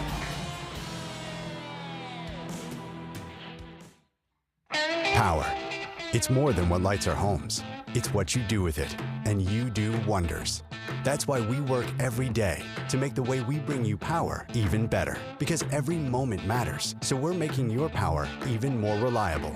The way we live is changing, so we're making your power even smarter. And as your energy needs change, we're working to keep your rates as low as possible. All to make your power go further. At OG&E, we energize life. Brahms is bringing the heat. Introducing Brahms' new spicy chicken sandwiches. Flavor this good just can't be beat. Brahms' crispy, tender, spicy chicken delivers just enough kick to ramp up our original recipe. Get it regular or club style with crispy bacon and American cheese. Add on Brahms sauce for that extra burst of heat, and you have spicy chicken sandwich perfection. Because nothing is better than Brahms. What do you want me to do? Cook dinner and pick her up from soccer practice?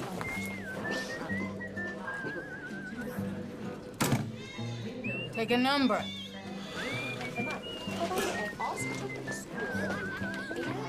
Nobody likes to wait. Mercy is eliminating the wait for great health care. Our online tools mean you can get the care you need now. Mercy Now. More of what you need now. They say Stillwater is America's friendliest college town.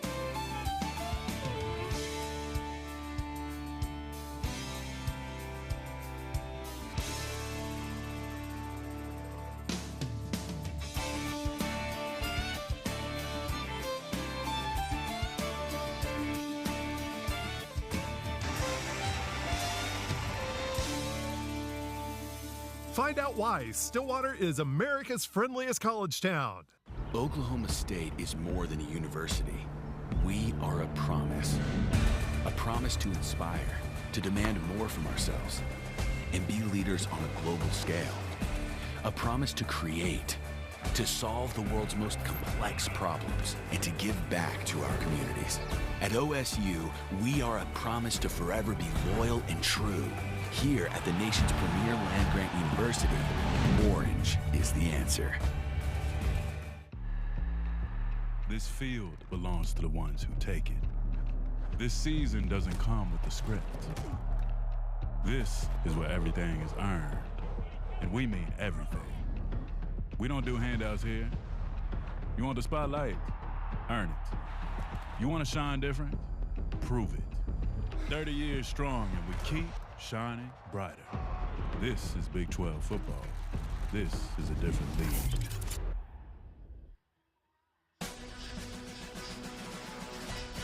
You're watching the Big 12 on ESPN. This is a different league, and in Stillwater, Oklahoma, Oklahoma State leads UT Martin 17-7 as we get set for the second half.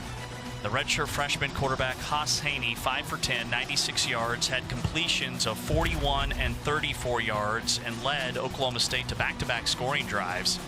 He is out for the remainder of this game with a lower body injury, so it'll be Zane Flores the rest of the way for Oklahoma State at quarterback.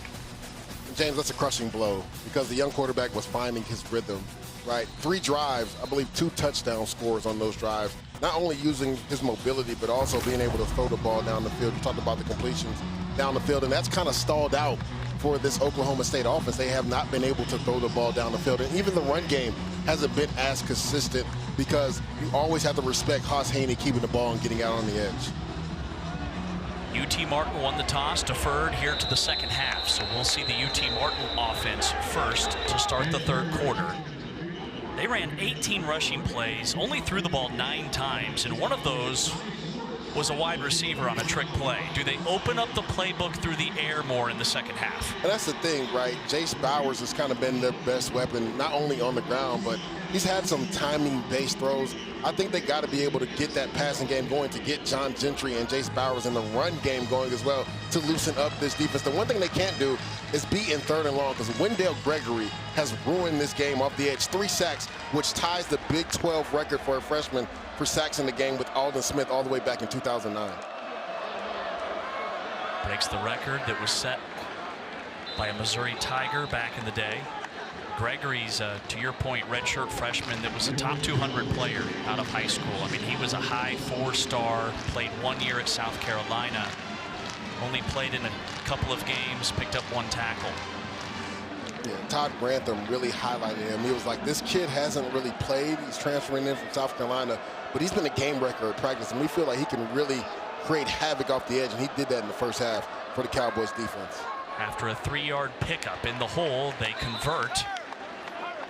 It's complete, close to the first down marker. Bryce Bailey on the receiving end, a gain of 6, and it sets up 3rd and a yard. Nice timing between quarterback, receiver, just spots up in zone. Again, staying out of that 3rd and long, that's where the Skyhawks need to be, in 3rd and short.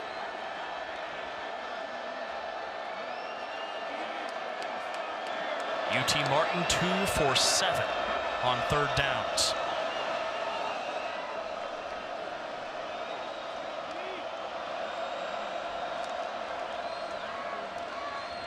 Gentry has the first down, a gain of 3. Off the right side, plunging behind Preston Yarber, who played in all 14 games a season ago. That's a nice job by Jace Bowers on that zone read. Mesh point, really holding that backside defensive end, and it allows John Gentry to get a full head of steam, get around that corner, and pick up the first down.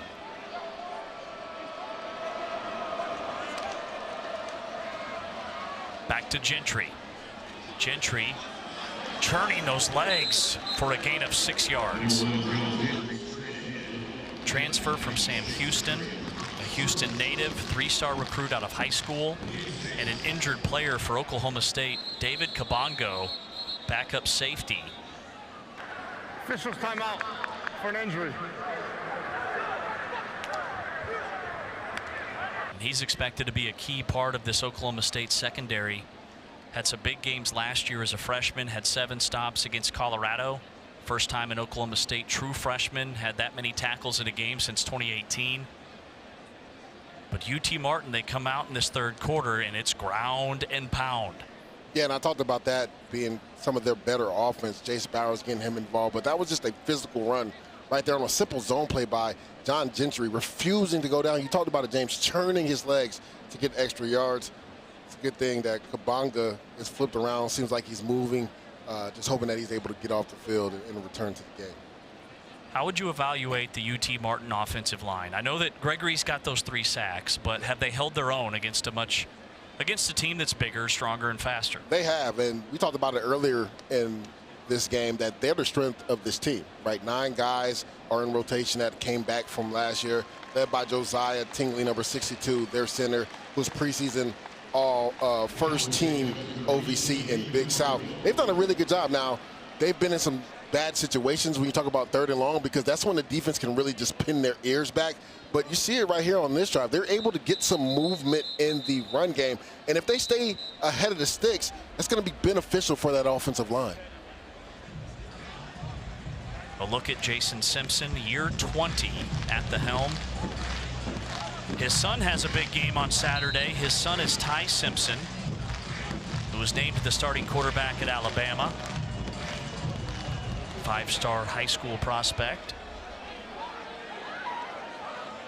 2nd down and 4 for the Skyhawks, inching closer to midfield.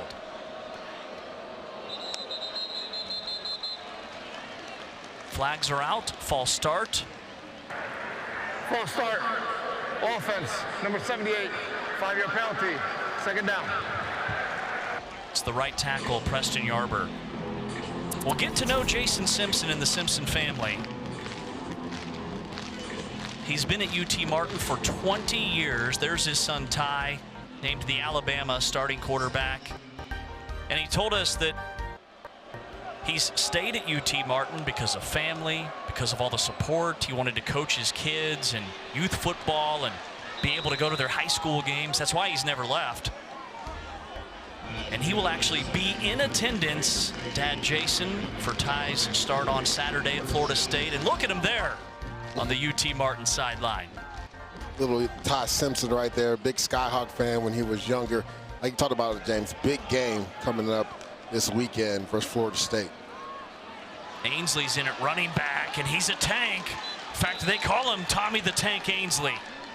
A 1st down run, Brandon Rawls brings him down. That's a gain of 13. A Bakers does it, and UT Martin is on the move.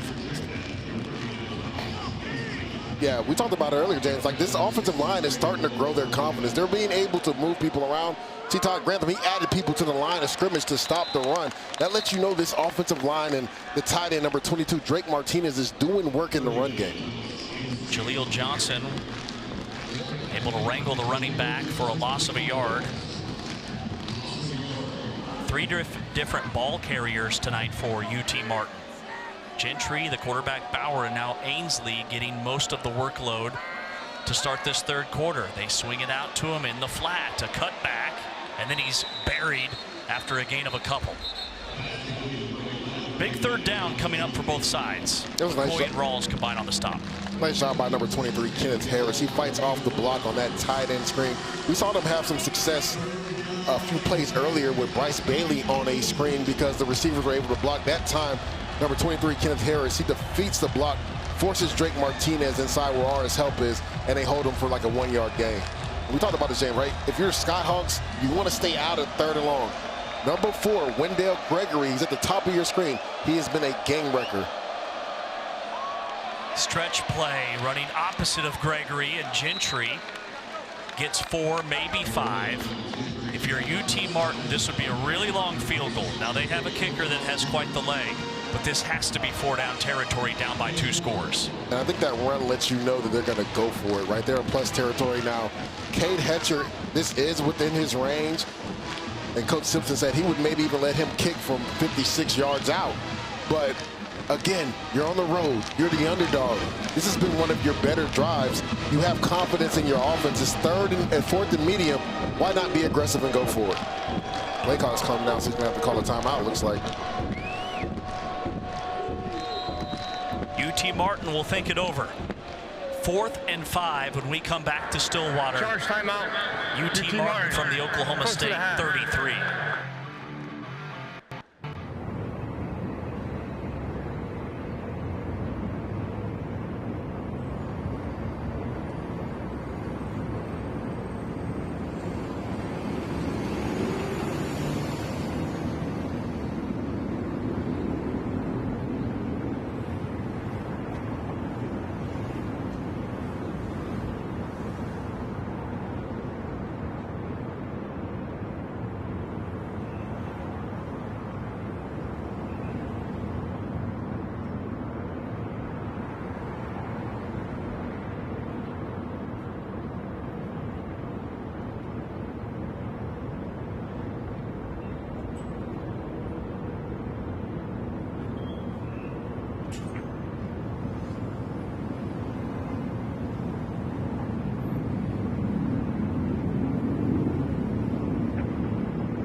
9:50 to play in the third quarter. This is the opening drive of the second half for UT Martin. With Lige Duzable, I'm James Westling. 4th and 5. This is the biggest play of the game. If you're that man, Jason Simpson, who also calls the plays, what do you dial up here? Some type of RPO. You want to be able to have Jace Bowers make a decision where he can throw the ball but also use his legs. So I wouldn't even be surprised. There's a lot of space to the field. Maybe they roll out to the right. Right here you have trips downfield. You're going to see maybe some type of mesh route when you're going to get a combination of rub routes to try to draw these defenders off. 4th and 5, UT Martin. They jumped on the right side of the line. It's the right tackle, Preston Yarber.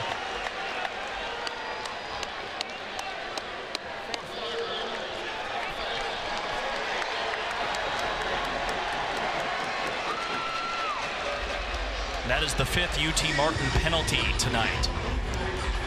That's the second time Yarber on this drive has had a false start, and it stalls this drive, and Coach Simpson's going to play the field position game.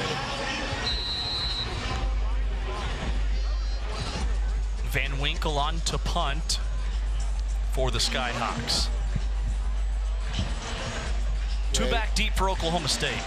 And if you're Jason Simpson, that kills you. Again, you're the underdog. You're able to move the ball up and down. Those pre-snap penalties, those are the ones that really give coaches headaches, because those are concentration penalties. High towering punt at the 1. UT Martin. What a play. They down it inside the 3-yard line. Bryce Bailey was the gunner. And Zane Flores will take over 97 yards from pay dirt. Van Winkle, looks like it might have gone off the ref right there, but Bryce Bailey does a nice job. Heads up play to knock that ball back in play to hold the Cowboys back. Touchback. First down, Oklahoma State. They'll rule it a touchback. It'll be out at the 20 when we come back.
Oklahoma State leads UT Martin 17-7 with 9:36 to play in this third quarter. Zane Flores will be the quarterback the rest of the way for the Cowboys, who take over at the 20-yard line. The first two drives with Haas Haney at quarterback, 17 plays, 164 yards, a couple of touchdowns. The last 5 drives with Flores, 26 plays, 69 yards, just a field goal to show for it. Yeah, it's been drastically different since Zane Flores has come into the game.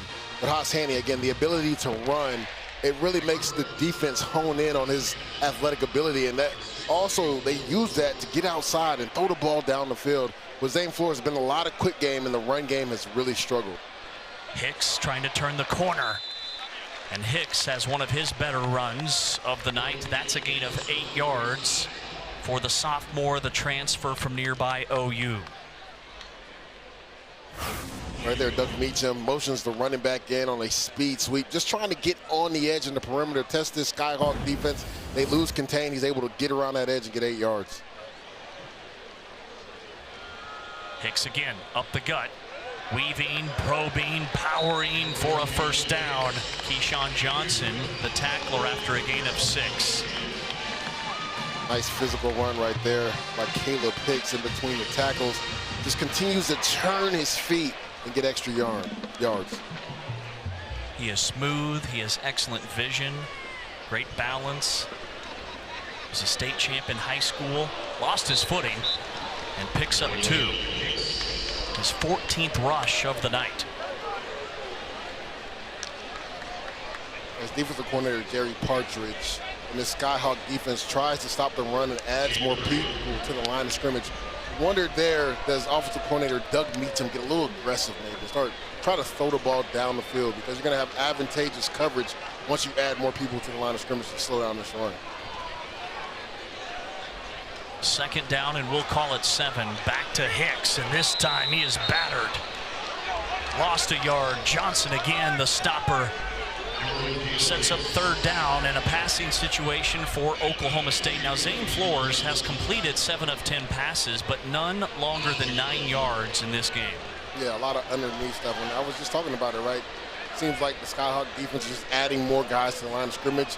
I think as the game progresses, offensive coordinator Doug Meacham gets a little bit more aggressive and trusts his young quarterback to throw the ball down the field.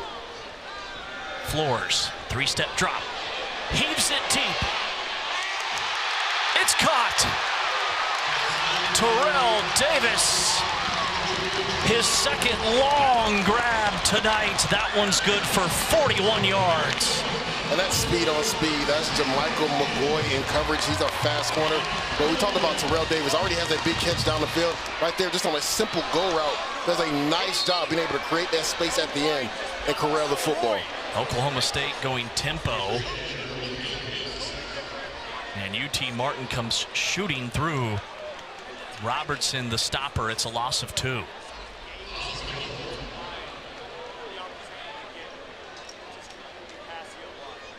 Oklahoma State is in field goal range for kicker Logan Ward.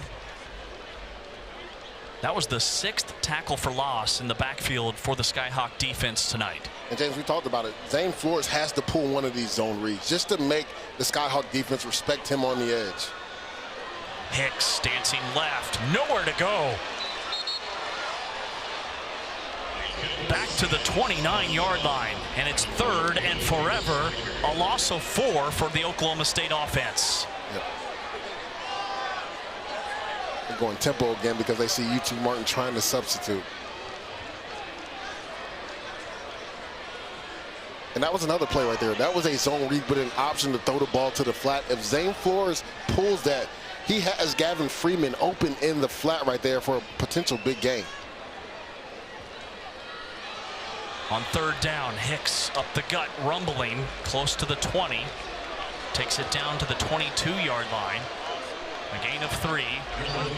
It's 4th down, and Oklahoma State will have to trot out their kicker, Logan Ward. Yeah, they were in this scenario last time they got a field goal. It was 3rd and long. They didn't want to put the ball in harm's way. Just want to run the ball, set it up for Logan Ward to have this field goal attempt. Hit on 12 of 17 a season ago. This is a 39-yard try. Snap and placement, swings the leg through, and he puts it through. Oklahoma State expands on their lead. It's now 20-7. Cowboys on top with 5 and change to go in the 3rd.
58 yards, 4:24 off the clock.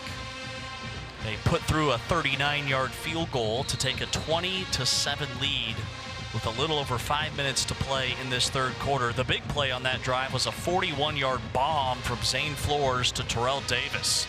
And I feel like the Oklahoma State Cowboys have found their speedster on the outside in Terrell Davis. We talked about it last year at Division II, over 1,600 receiving yards. So he's a guy that can really get down the field. Nice throw from Zane Flores to connect with his speedy receiver on the outside. He's caught 2 passes tonight for 75 yards. He didn't play football until his senior year of high school.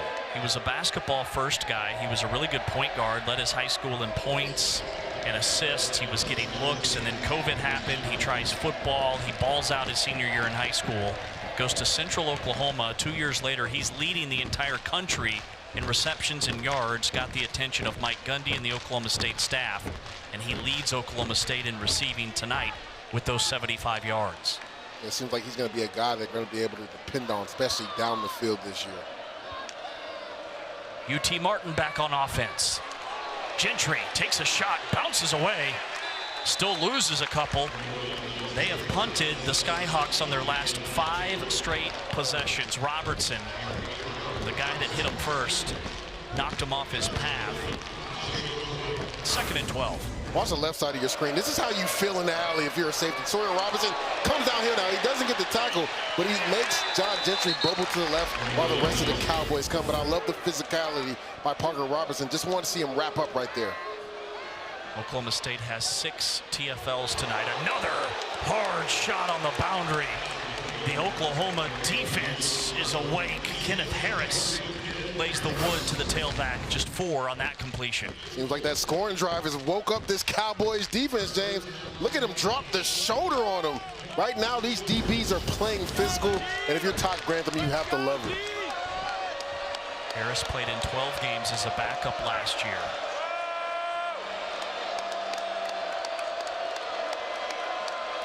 Third down for UT Martin, 3rd and 8. Get back there! Bauer outside the pocket, has his man on the run. He connects with Deuce Oliver, who was like the 6th receiver on the depth chart, but they've had so many injuries at that position that here he is coming up with a 17-yard grab. And James, good things happen when Jace Bowers used his legs. That was all off platform. Didn't like what he saw. Great job by the offensive line protecting. He rolls out to his right. Deuce Oliver uncovers, and he gets a big completion for a 1st down on 3rd down.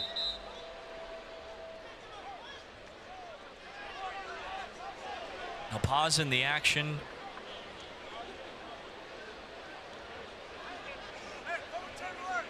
Was there a timeout? 3:40 to go in the 3rd quarter. Both teams. Timeout, Oklahoma State. 1st of the half. They are challenging the ruling on the field. The ruling on the field was a completed catch for a 1st down. Previous plays under further review. So our first challenge of the season.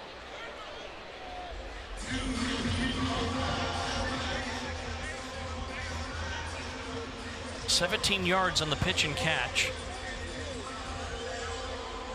Oklahoma State leading by 13 here at home. Mike Gundy has never lost a home opener. Haas Haney started the game, got knocked out on that 3rd series, went to the locker room. It's been Zane Flores since. Haney is out with a lower body injury.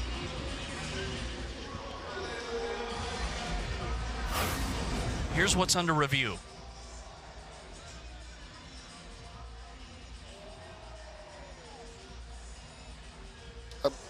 Looks like he had 2 or 3 steps in bounds, James. I wonder if the ball was bobbling when he corralled it. Let's see from this look. It looks like possession right there. He's already got a foot in bounds. I believe that's going to stand as a catch. The ruling on the field is upheld. Oklahoma State does not have any more challenges for the game. They'll be charged a timeout. It'll be the 1st of the half. So the play stands, 17 yards on the pitch and catch. That might be the best review we've ever been a part of. Very quick. think it took less than 40 seconds. I was going to say, James, we didn't get to play our games. For people watching the game, me and James, when challenges always happen, we always like to bet who's going to get it right and who's going to get it wrong, and we keep a tally for the entire year. So we didn't even get to do that. That challenge was upheld so quick. Well, just trying to improve on that 80% hit rate that we've put together over the last couple of years. 1st and 10, UT Martin. Still within striking distance here late in the 3rd. Bauer, pressure comes, gets rid of it quickly, and too tall, intended for Bryce Bailey on the boundary. And he had what he wanted. He had off-man coverage. Parker Robinson, number 8, was covering Bryce Bailey up top. He was off-man. And this is a timing-based rhythm, right? He looks the safety off, but because that blitzer came in, the ball kind of came out of his hand weird and it floated on him. This game hasn't had any turnovers. There's been 9 combined penalties. It's been somewhat conservative play calling on both sides. Oklahoma State nursing a 13-point lead. Bauer up the middle, and Bauer slithers towards the first down marker. He'll be just short. They give him 8, right knee down at the Oklahoma State 48-yard line. Officials timeout. And an injured Cowboy. Of a defensive player. It's a nice job. This is a quarterback counter. You pull both offensive linemen around the corner. Jace Bowers just follows them downhill. He does a really good job being physical right there. Mike Moment, number 65, does a really good job once pulling, getting to the second level. An injury timeout. Oklahoma State defensive end Deshaun Brown, who had 14 tackles last year, nearly 4 tackles for loss. He had 4 quarterback hurries, had a couple of sacks against Kansas last season. A big part of that, what is about a 11-man rotation on the Oklahoma State defensive line this season. Yeah, James, and Todd Grantham had highlighted him. He said he was a guy that's going to rotate pretty early on in this game. Going back to what we talked about earlier, they feel like this is the deepest D-line they've had in years, and you see it. They're coming at this Skyhawk offense in waves. Now, the offensive line for the Skyhawks has really stood up in this 3rd quarter, being able to create some holes. You saw right there Jace Bowers with a big run on 2nd down. John Gentry had some big runs on that first drive in the 3rd quarter. So it's been a nice battle in the trenches between these two groups. When Coach told us that it was the best D-line he's had in 20-plus years, that really, I was shocked by that, because Oklahoma State surrendered so many yards last year on the ground. They lose their top guy on paper, who transfers to BYU, Kirkland, the defensive end. But what does that say about Demarion Thomas, who transfers over from Vanderbilt at nose? They've got Diatta, a transfer from Virginia, then Oates back, and Johnson back, and Brown back from last year's team. Yeah, it shows the growth of guys that were on the roster last year who've taken the next step in Todd Grantham's defense, but also they brought in some really good players. We didn't even mention Wendell Gregory, who, again, in the first half had 3 sacks. So it's been a nice mixture of guys that were already on the roster from the previous defensive staff to this staff, but also some new, fresh blood that they've brought in that have played some pivotal roles early in this game. And what have you seen from Todd Grantham schematically in the way he wants to scheme and approach opposing offenses? So he's an attacking style play caller, right? There'll be times where he has a whole bunch of guys in the line of scrimmage and he'll drop out and simulate a pressure. There's times he brings pressure, but he kind of really harped on the defensive line controlling this defense. And we've seen at times them take over this game. 3rd and short for UT Martin, tight set. They sweep it around the edge and pick up the first down with Scotty Alexander, a backup receiver last year, former Tulsa signee.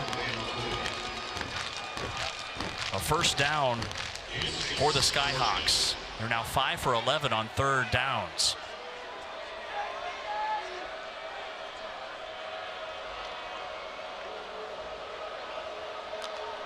New set of downs to play with. Up the gut, Franklin runs into a wall.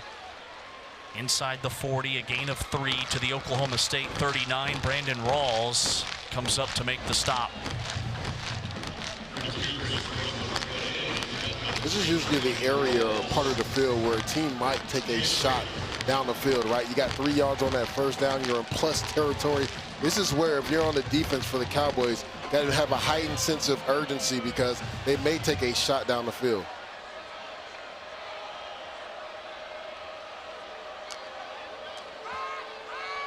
Franklin knifing inside the 35 to the 34-yard line. A gain of 5. Sets up third and very short. Tajay McCoy, the tackler that time for the Cowboys defense. But UT Martin's started converting on these third downs. It's the 9th play of this drive.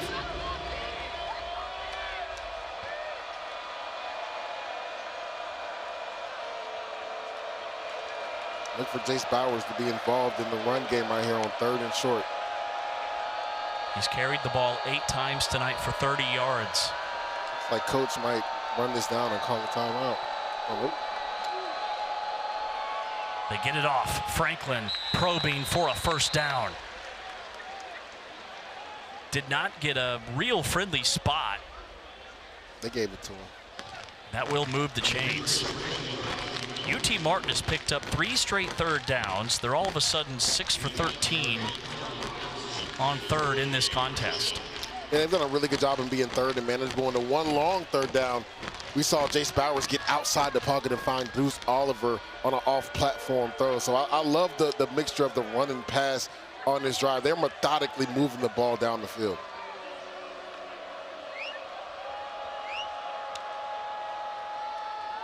Ainsley cut down.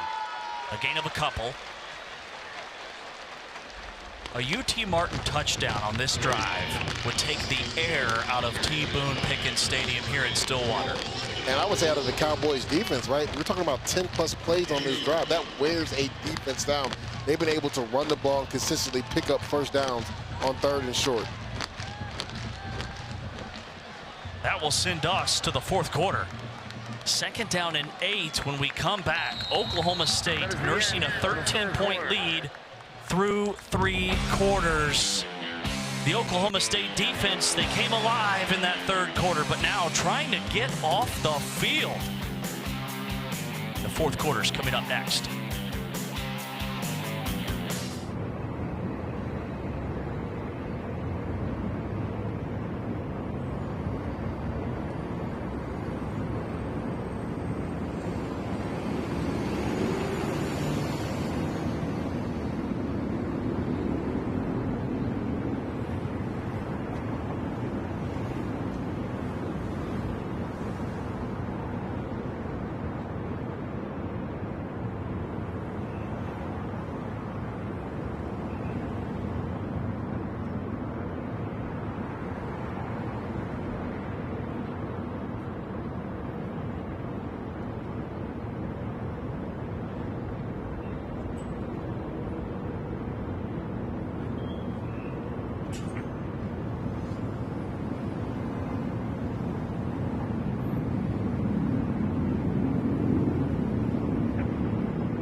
Stillwater and Oklahoma State tradition. Striped overalls and friends in low places. Gotta love it. College football is back. The fans have stuck around. This one, it hasn't been pretty, but Oklahoma State has a 20-7 lead. UT Martin, 2nd down and 8. This has been a solid drive for the Skyhawks. Bauer powering towards the 25-yard line. And UT Martin, there's only been 3 possessions in this second half. There were 3 drives in the third quarter, and UT Martin had 2 of them. Yeah, they controlled the ball for 10 minutes and 36 seconds in the third quarter, and this is completing from the third corner. We talked about it earlier, Jace Bowers. He's not a little guy, right? 215, 220 pounds. You saw it right there. He was stopped for probably 1 yard, continues to turn the legs, gets 3 or 4 extra yards. Again, keeping it in third and manageable. 3rd and 4. Pressure. Bauer floats it. Intercepted. The first turnover of the game. An Oklahoma State takeaway. Cale Smith matches his season total from last year with the pick. And right there, Todd Grantham decides to heat it up. He had been leaning on his defensive line to rush forward, but they send a little bit extra pressure. UT Martin goes mesh concept, crossing patterns. See it right there, number 26 comes in with a big hit. That's Jacoby Oliphant. He does a good job getting in the middle on that pass rush game, causing Jace Bowers to throw off his back leg. The ball just floats in the air. A nice job by Cale Smith to come away with a big turnover for the Cowboys defense. The tailback for Oklahoma State is Freddie Brock. Same floors.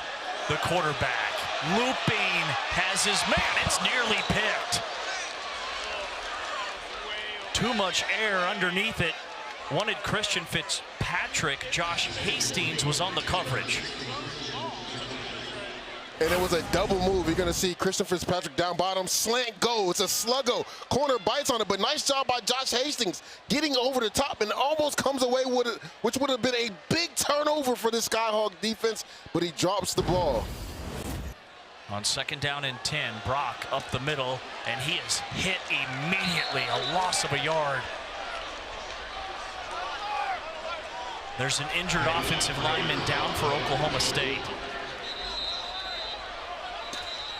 Oklahoma State averaging 2 points. For an injury. The Cowboys are averaging 2.8 yards per carry. They've rushed it 30 times for 85 yards, and that is their starting center, Kason Carpenter.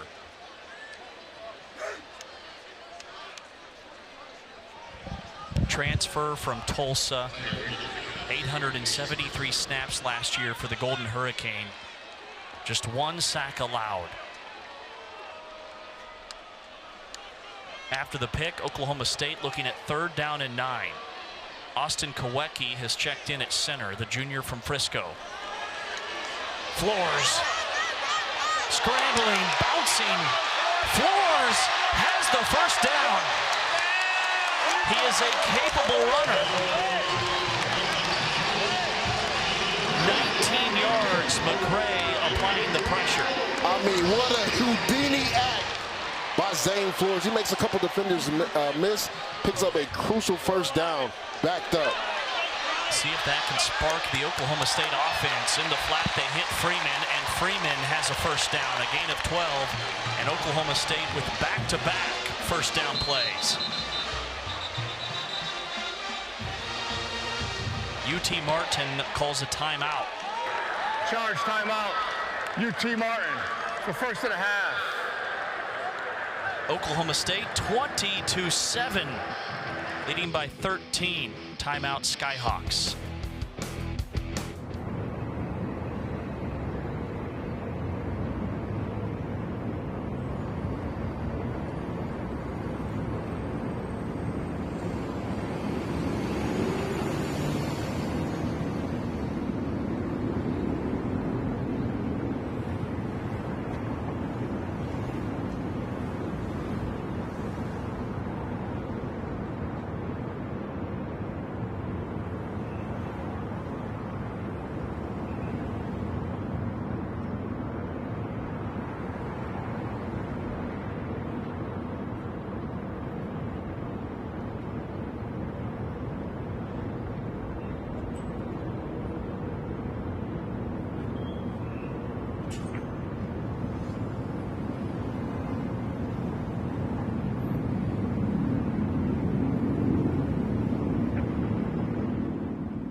Oklahoma State leads UT Martin 20-7. Zane Flores turned into a battering ram 2 plays ago. Yeah, Yasapuni comes through on a blitz. He's wide open in that B gap to get a sack, but Zane Flores just ducks under him, shows the mobility. And then on the next play, right, building confidence, finds Gavin Freeman to the flat for another first down. The quarterback is growing right in front of our eyes, James. But that play right there, that could spark something in you as far as confidence. He's now 9 for 13 passing, 97 yards. His sidecar is Freddie Brock. Play fake. Flores looking deep. Nobody home. Gets rid of it. He may have been down. Throwing on the field was the runner was down prior to the pass. It's second down. And it is a sack. And he goes down back at the 29-yard line. That was Keyshawn Johnson, who had 4 sacks a season ago. And we talked about the confidence. This was a shot play. There was play action pass. They were trying to go downfield. Nice job by the Skyhawks defense in zone coverage. And Keyshawn Johnson just continues to hunt the quarterback from the backside. We've talked about Wendell Gregory for the Cowboys defense. Well, Keyshawn Johnson has been unblockable at times for the Skyhawks defense. A loss of 10. Second down and 20, and Flores uncorks it deep. Davis can't reel it in. Doug Newsome on the coverage. It's 3rd and long. Yeah, that ball just hung up in the air. A lot of hand fighting between Terrell Davis and Doug Newsome at the bottom of your screen. See the hand fighting right there between the two? And the ball just floated up in the air. Terrell Davis tries to come back to it, but just lost gas at the end as far as the ball. 3rd down and 20 to gain for Oklahoma State inside their own 30. Flores bouncing around, checks it down underneath, and it's incomplete. Intended target was Sam Jackson. And Oklahoma State is punting again.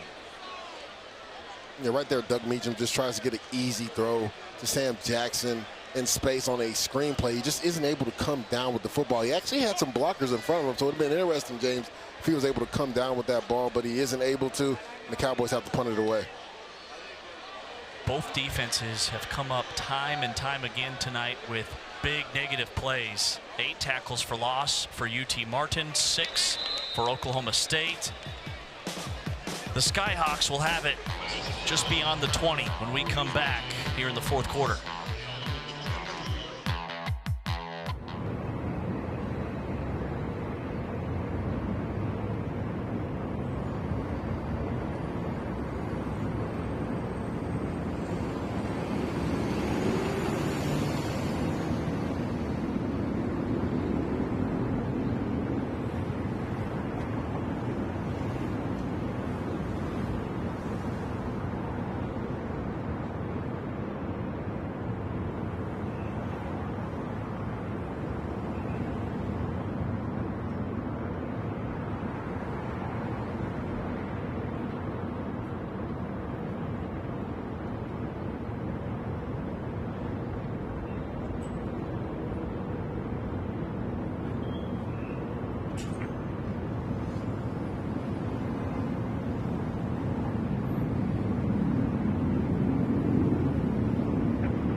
What a lineup on our ESPN family of networks with Texas and Ohio State, a rematch of last year's semifinal Cotton Bowl Classic. LSU and Clemson, Saturday at 7:30 Eastern, Notre Dame and Miami. And then Monday Night Football, featuring a team from the Big 12, TCU, and Bill Belichick makes his North Carolina debut.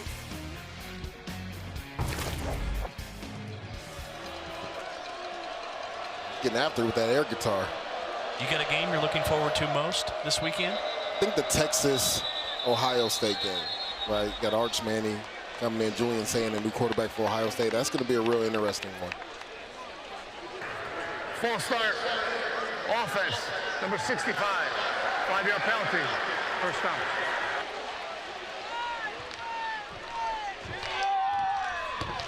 First and 15 now for UT Martin. Well, that's a big one. Texas and Ohio State. A 95% chance, according to the All-State playoff predictor, for Texas to make the college football playoff with a win. Even 78% with a loss. Still sitting pretty there, huh, James? UT Martin continues to try and establish this ground game with Chris Franklin. Now, the last two UT Martin drives ended in Oklahoma State territory. They got down to the 8-yard line. They got down to the 38-yard line. But they had a punt, and they threw an interception the last two times they had the ball. Yeah, and again, pre-snap penalties have hurt them. They just had one to start this drive, right? It keeps you behind the 8 ball. The good thing about those last two drives, they've been in third and manageable a lot, but it's tough when you're in 1st and 15. Bauer running for his life. 3 Cowboys giving chase. Extending and darting out of bounds. Maybe lost yards there too.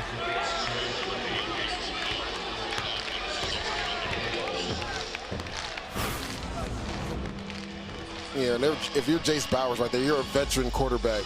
Once you get outside the pocket and nothing is there, just throw the ball away, right? He may have only lost like 1 yard there, but there's no need, right? Just throw the ball away right there. Goes down as a loss of 4. 3rd down. And 18 for the Skyhawks. Dancing left.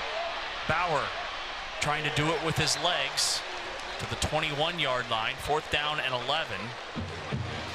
And Jason Simpson is losing his mind on the sideline. He wanted a flag on Oklahoma State. McCoy made the stop. UT Martin will have to punt with just over 10 minutes left in the game. That was a nice rush by number 0, Malik Charles. They moved him inside of the defensive tackle position. He's able to get Jace Bowers off his spot. Bowers is able to break through that arm tackle and get some positive yards. But again, when you're in 3rd and 14, 3rd and 10, it's tough to pick up those first downs. 4th and 11 on to punt. Van Winkle, low line driver. Freeman popped. Goes down back at the 40. An outstanding special teams tackle made by Jamal Mayers. If you're just joining us, Oklahoma State started the game with Haas Haney at quarterback. Led the Cowboys to 2 touchdowns on their first 2 drives. And then Oklahoma State went 3 and out. He took a shot on a 3rd down pass. Got knocked out of the game with a lower body injury. Went to the locker room. Haven't seen him since. We've been told he will not come back in to this contest. So it's been Zane Flores since. And he's looked a little bit more comfortable operating this offense in the second half. Snap throw to the edge. Jackson. Close to the 50. A gain of 6 yards, and it brings up 2nd down and 4. Just an easy throw on the outside receiver screen. Nice job by number 7, Shamar Rigby, blocking on the outside to spring his receiver mate, Sam Jackson, for a 6+ yard gain. Vailahi, nothing there on the left side. No gain. UT Martin's defense has 8 tackles for loss. The Oklahoma State defense with 7.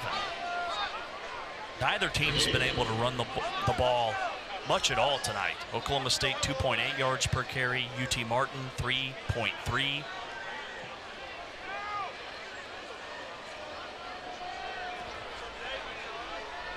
3rd and 4. Flores zips in his fastball, complete for a first down to the 42-yard line. A gain of 10. Lofton on the receiving end. I like that call by Doug Meacham right there. Condensed formations, right? It spreads the defense out. You have a layer throw right there from Zane Flores. He throws in rhythm and finds his receiver for a first down. Miscommunication on the route. Wanted Lofton again. It's 2nd down. Tight formation right there. You see a spot route, which the defense bites up on. He's able to find the receiver behind him. That's a nice timing throw from Zane Flores right there to DeJuan Lofton.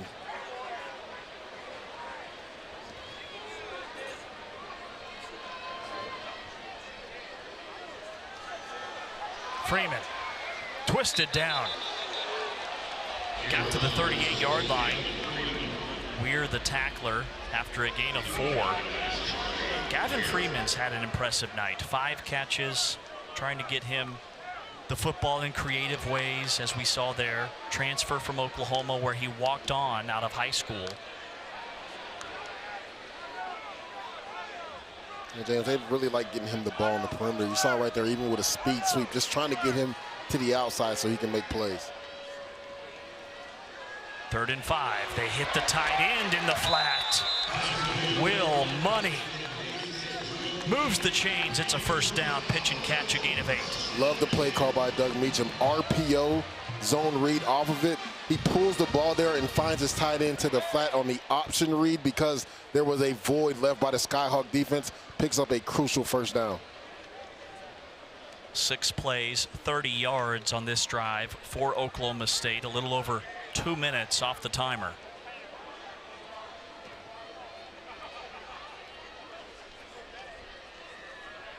By Lahi to the 25-yard line. 4-yard pickup. 8 different guys have carried the rock tonight for Oklahoma State. Helmet came off, so the offensive lineman, Bob Schick, will have to come out for a play. Gage Stanlin checks in.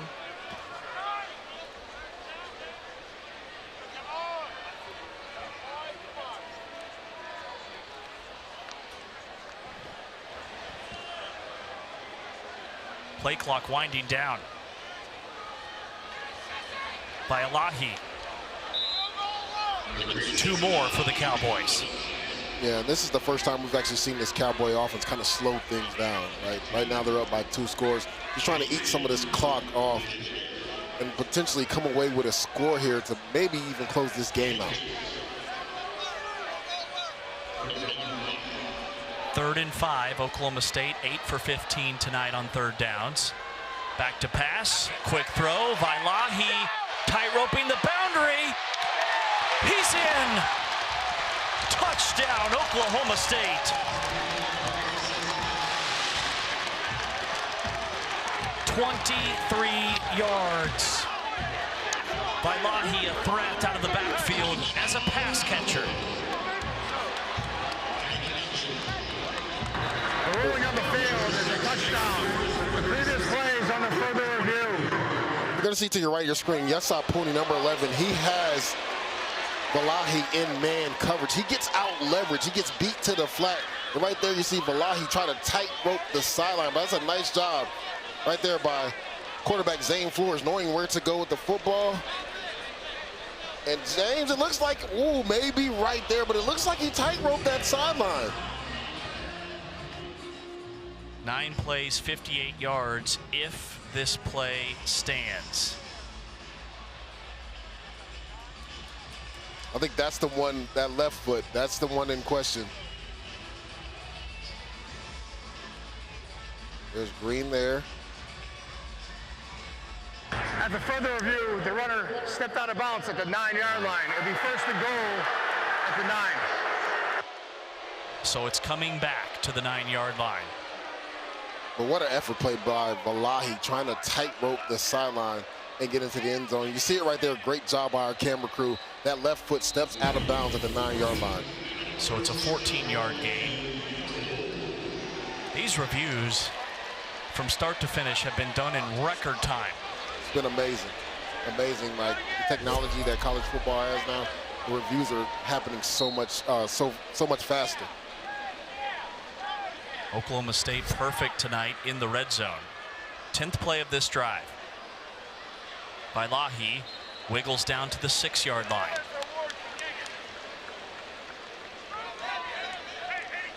And a lot of this drive for Oklahoma State with their backup center, Austin Kowecki, after Carpenter limped off the field with an ankle injury.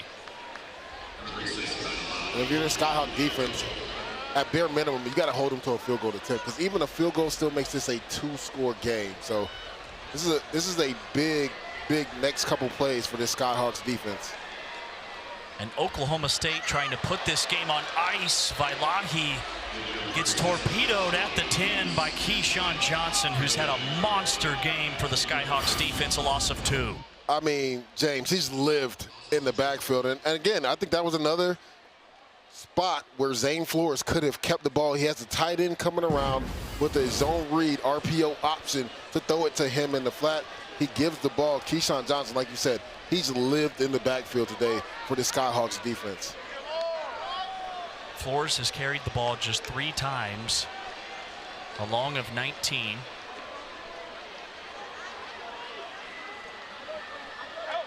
Stretch play, Vailahi wiggling, slicing, touchdown Oklahoma State.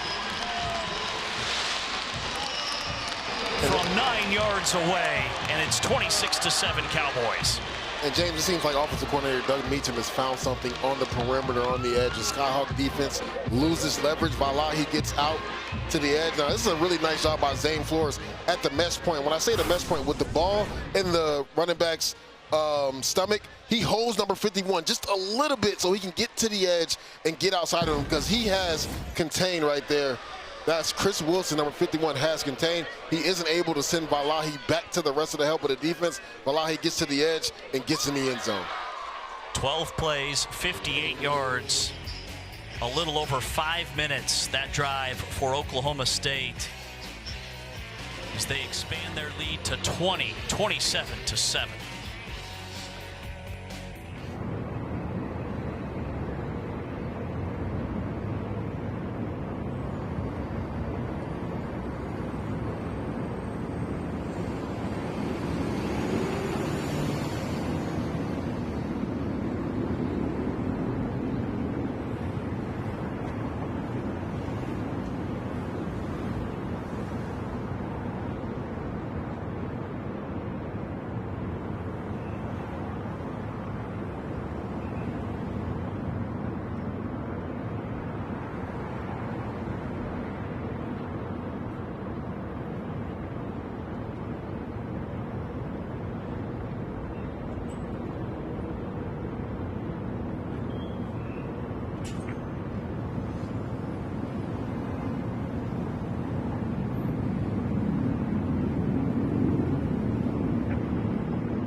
4.5 minutes left. Oklahoma State leads UT Martin 27-7.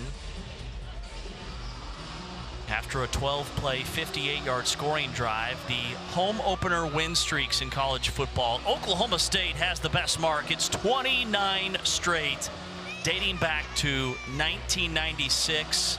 Alabama, Cincinnati, Clemson, Oregon, Air Force, all in the mix. Cincinnati opens up their home season next Saturday against Eddie George and Bowling Green.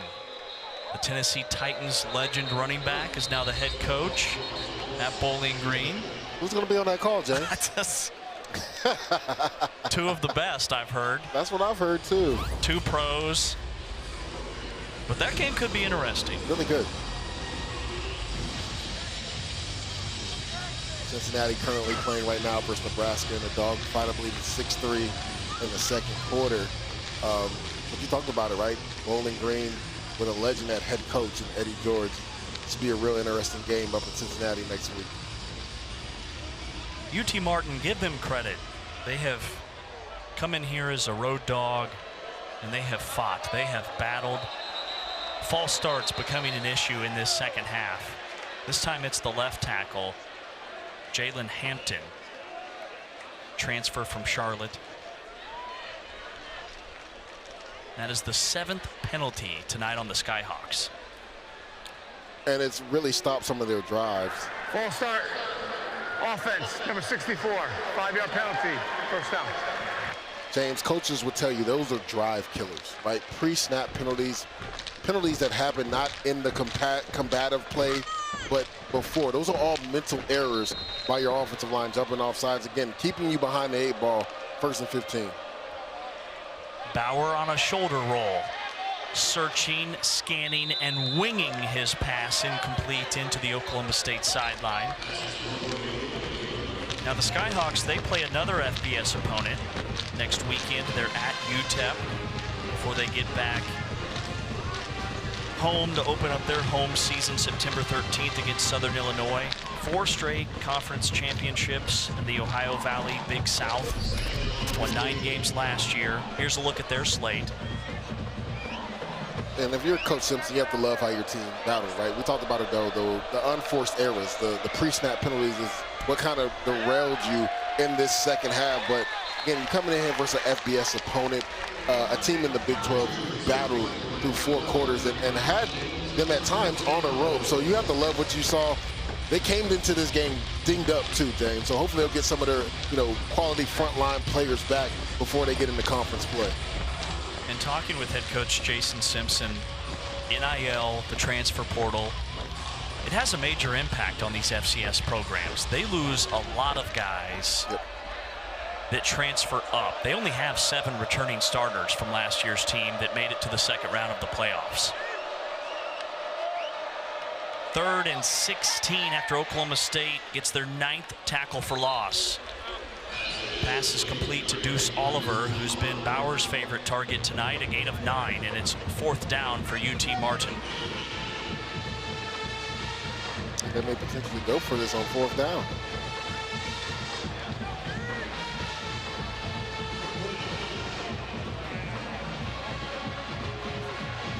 Ever since the punt needed out there. He thought about it.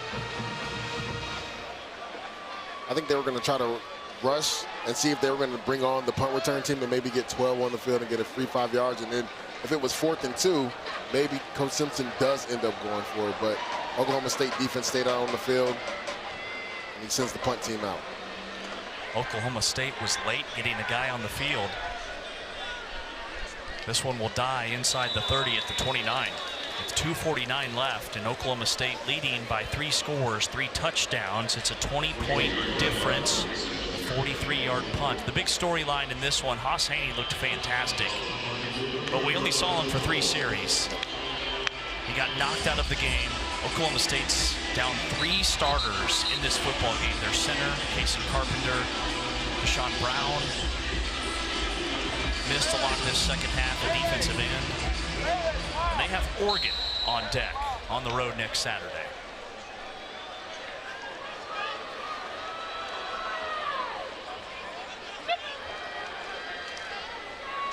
They keep it on the ground with Caleb Hicks, who's carried the ball 19 times tonight. A gain of 5.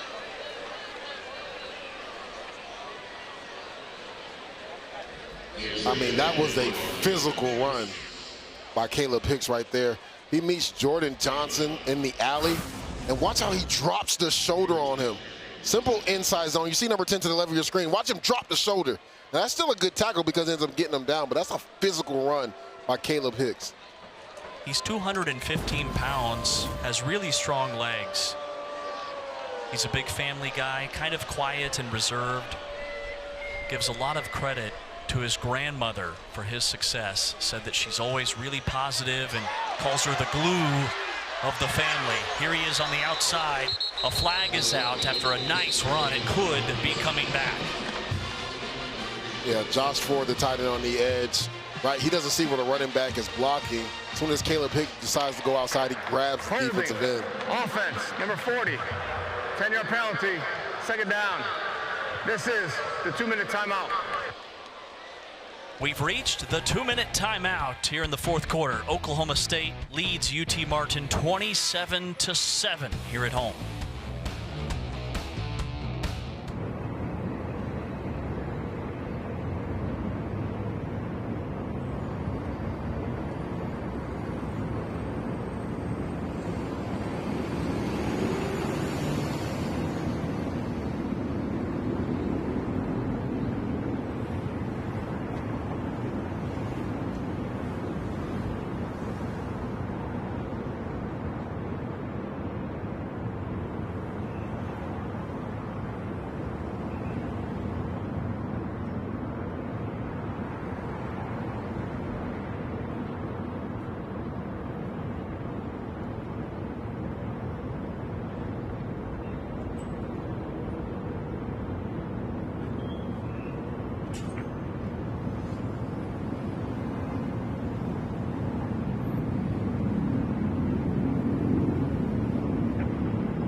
Oklahoma State leads UT Martin 27-7 here in the late stages of the 4th quarter. But the big headline in this one is Haas Haney, how good he looked in the 1st quarter. Then he gets knocked out of the game, doesn't play the rest of the way.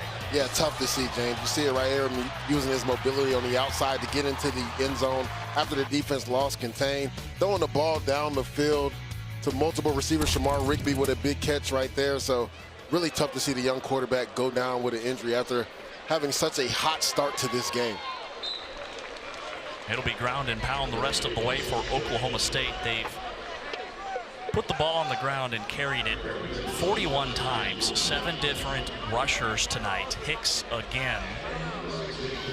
He had offers out of high school from Alabama, Baylor, Miami. High 4-star, went to Denton Ryan High School. And 1,500 yards rushing his senior year. was also a really, really strong track and field athlete. Ran the 200, the 4x200 relay, the 100. 3rd and 10, play clock winding down. Oklahoma State just gets it off, and it's Hicks straight up the gut for a gain of 4.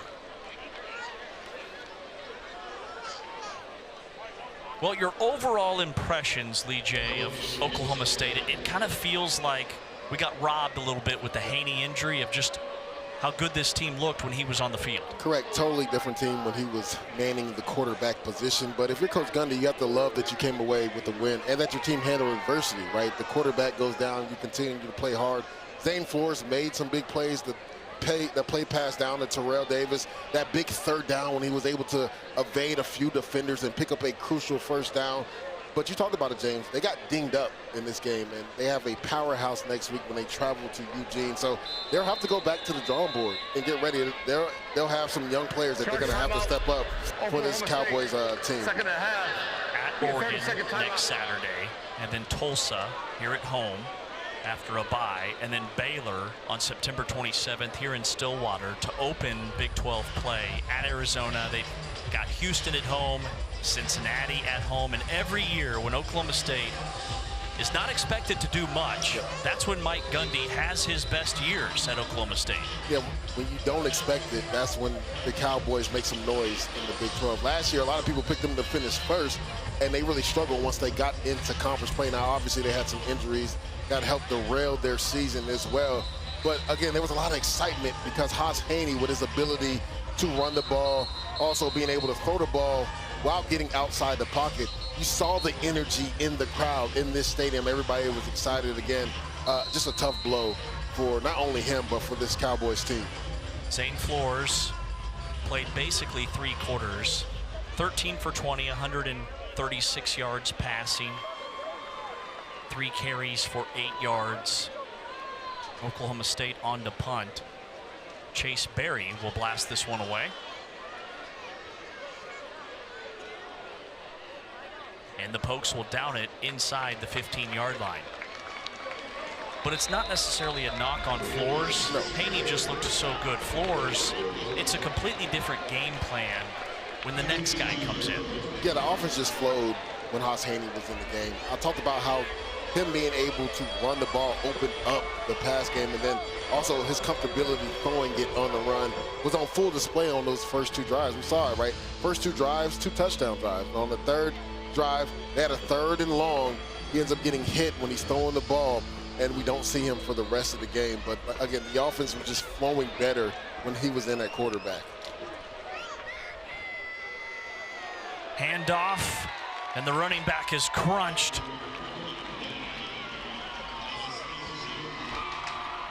Oklahoma State extends their streak to 30 straight home opening night wins. It's the longest active streak in all of FBS. 27-7, our final here in Stillwater. And Oklahoma State is 1-0. Your overall thoughts on this one tonight? Love, again, how this team battled adversity after their quarterback goes down. Really love the physicality of this Cowboys defense. Wendell Gregory coming off the edge, creating havoc. Love the physicality of the secondary as well. I know that was a big talking point going into this game because the defense struggled a lot last year, but I thought the defense for the Cowboys played really well, led by defensive coordinator Todd Grantham. Again, you hated that Haas Haney went down, but you love that your team came together and they battled adversity and came away with this win. For Lee J. Douzable, I'm James Westling saying so long from Stillwater, Oklahoma. 27-7, Oklahoma State over UT Martin.